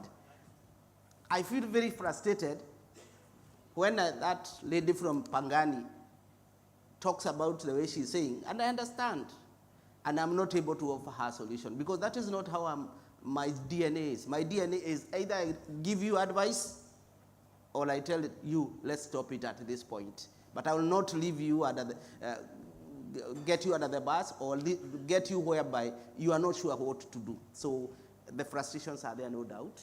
But I have 100% trust that this group of people in front of me and out there, that they fully support the implementation of the PPI, of the EGP. Let's work together. There will be challenges, no doubt, as one of you has said. Karani there did mention he has been in this process. But when we leave this space, what can we say? At least we moved our country to where it ought to be, and not where we are being left by our East African neighbors. Angalia wa Kenya hata waleo bado wanabeba documents. Barabara ikifungwa tenda imefungiwa nje. That's what they talk about us. Thank you. Let's appreciate our speaker. So let me assure you of these things, and we've talked a lot. We have not given all the solutions we'll have loved to do, but I think PM Kanyinyi and Victor here have agreed, and we had this chat yesterday. You know, I was coming with the DG. We landed around 1 o'clock, and he was getting a call from head of public service. You go and give a circular that no, you know, and then I land here, I get the PS saying exactly the same thing. So I think the message, of course, is we are very clear. We'll partner with the National Treasury. What we want to do, we as KISM provide a platform, and I think what you've agreed on PM and Victor is that we're going to increase the number of TOTs. That should be a quick, low-hanging fruit. What can we do right away? You'll hopefully fast-track the creation of directorates and those people who can use the system. And then, of course, work together with PPRA and KISM to increase the number of TOTs. Devolve TOTs where necessary, at least, as my friend Shafi would say, having a TOT in every county might be a very important thing, but how practical, we don't know that. So we need to just make it work together. It's our solution. Our people, our team here are very willing to support. We will work out on a 2-3 day conference just to brainstorm on the challenges we are facing so far, and again, make sure that we really get things to be serviced out again like today. But what we have captured, CEO KISM and the team here will actually consolidate all the questions we have captured. But they say this, Bona PM, online training is never sufficient. I can tell you for a new system, it will never be enough. But they're also doing something very powerful, change management. I think you have been working, as they do the AGP training, they also have a change management course, isn't it? I am aware of that. So there's change coming. Well, let's embrace it together. Let's find the solutions together. Let me ask them to stand again as we appreciate them one more time as we come to the close. I can see, Bona CM Fidel, you need to come here because you are part of this session. Let's come and appreciate this team together. Thank you, guys. The commitment to this is very evident by the fact that you are all here. Until now, it's 6, almost 7, right? Wow. Oh, my goodness. Wow. We cannot handle all the issues we have raised in a half, not even half a day. Actually, 2 hours we only had here. But by the time we leave tomorrow, we'll have a way forward.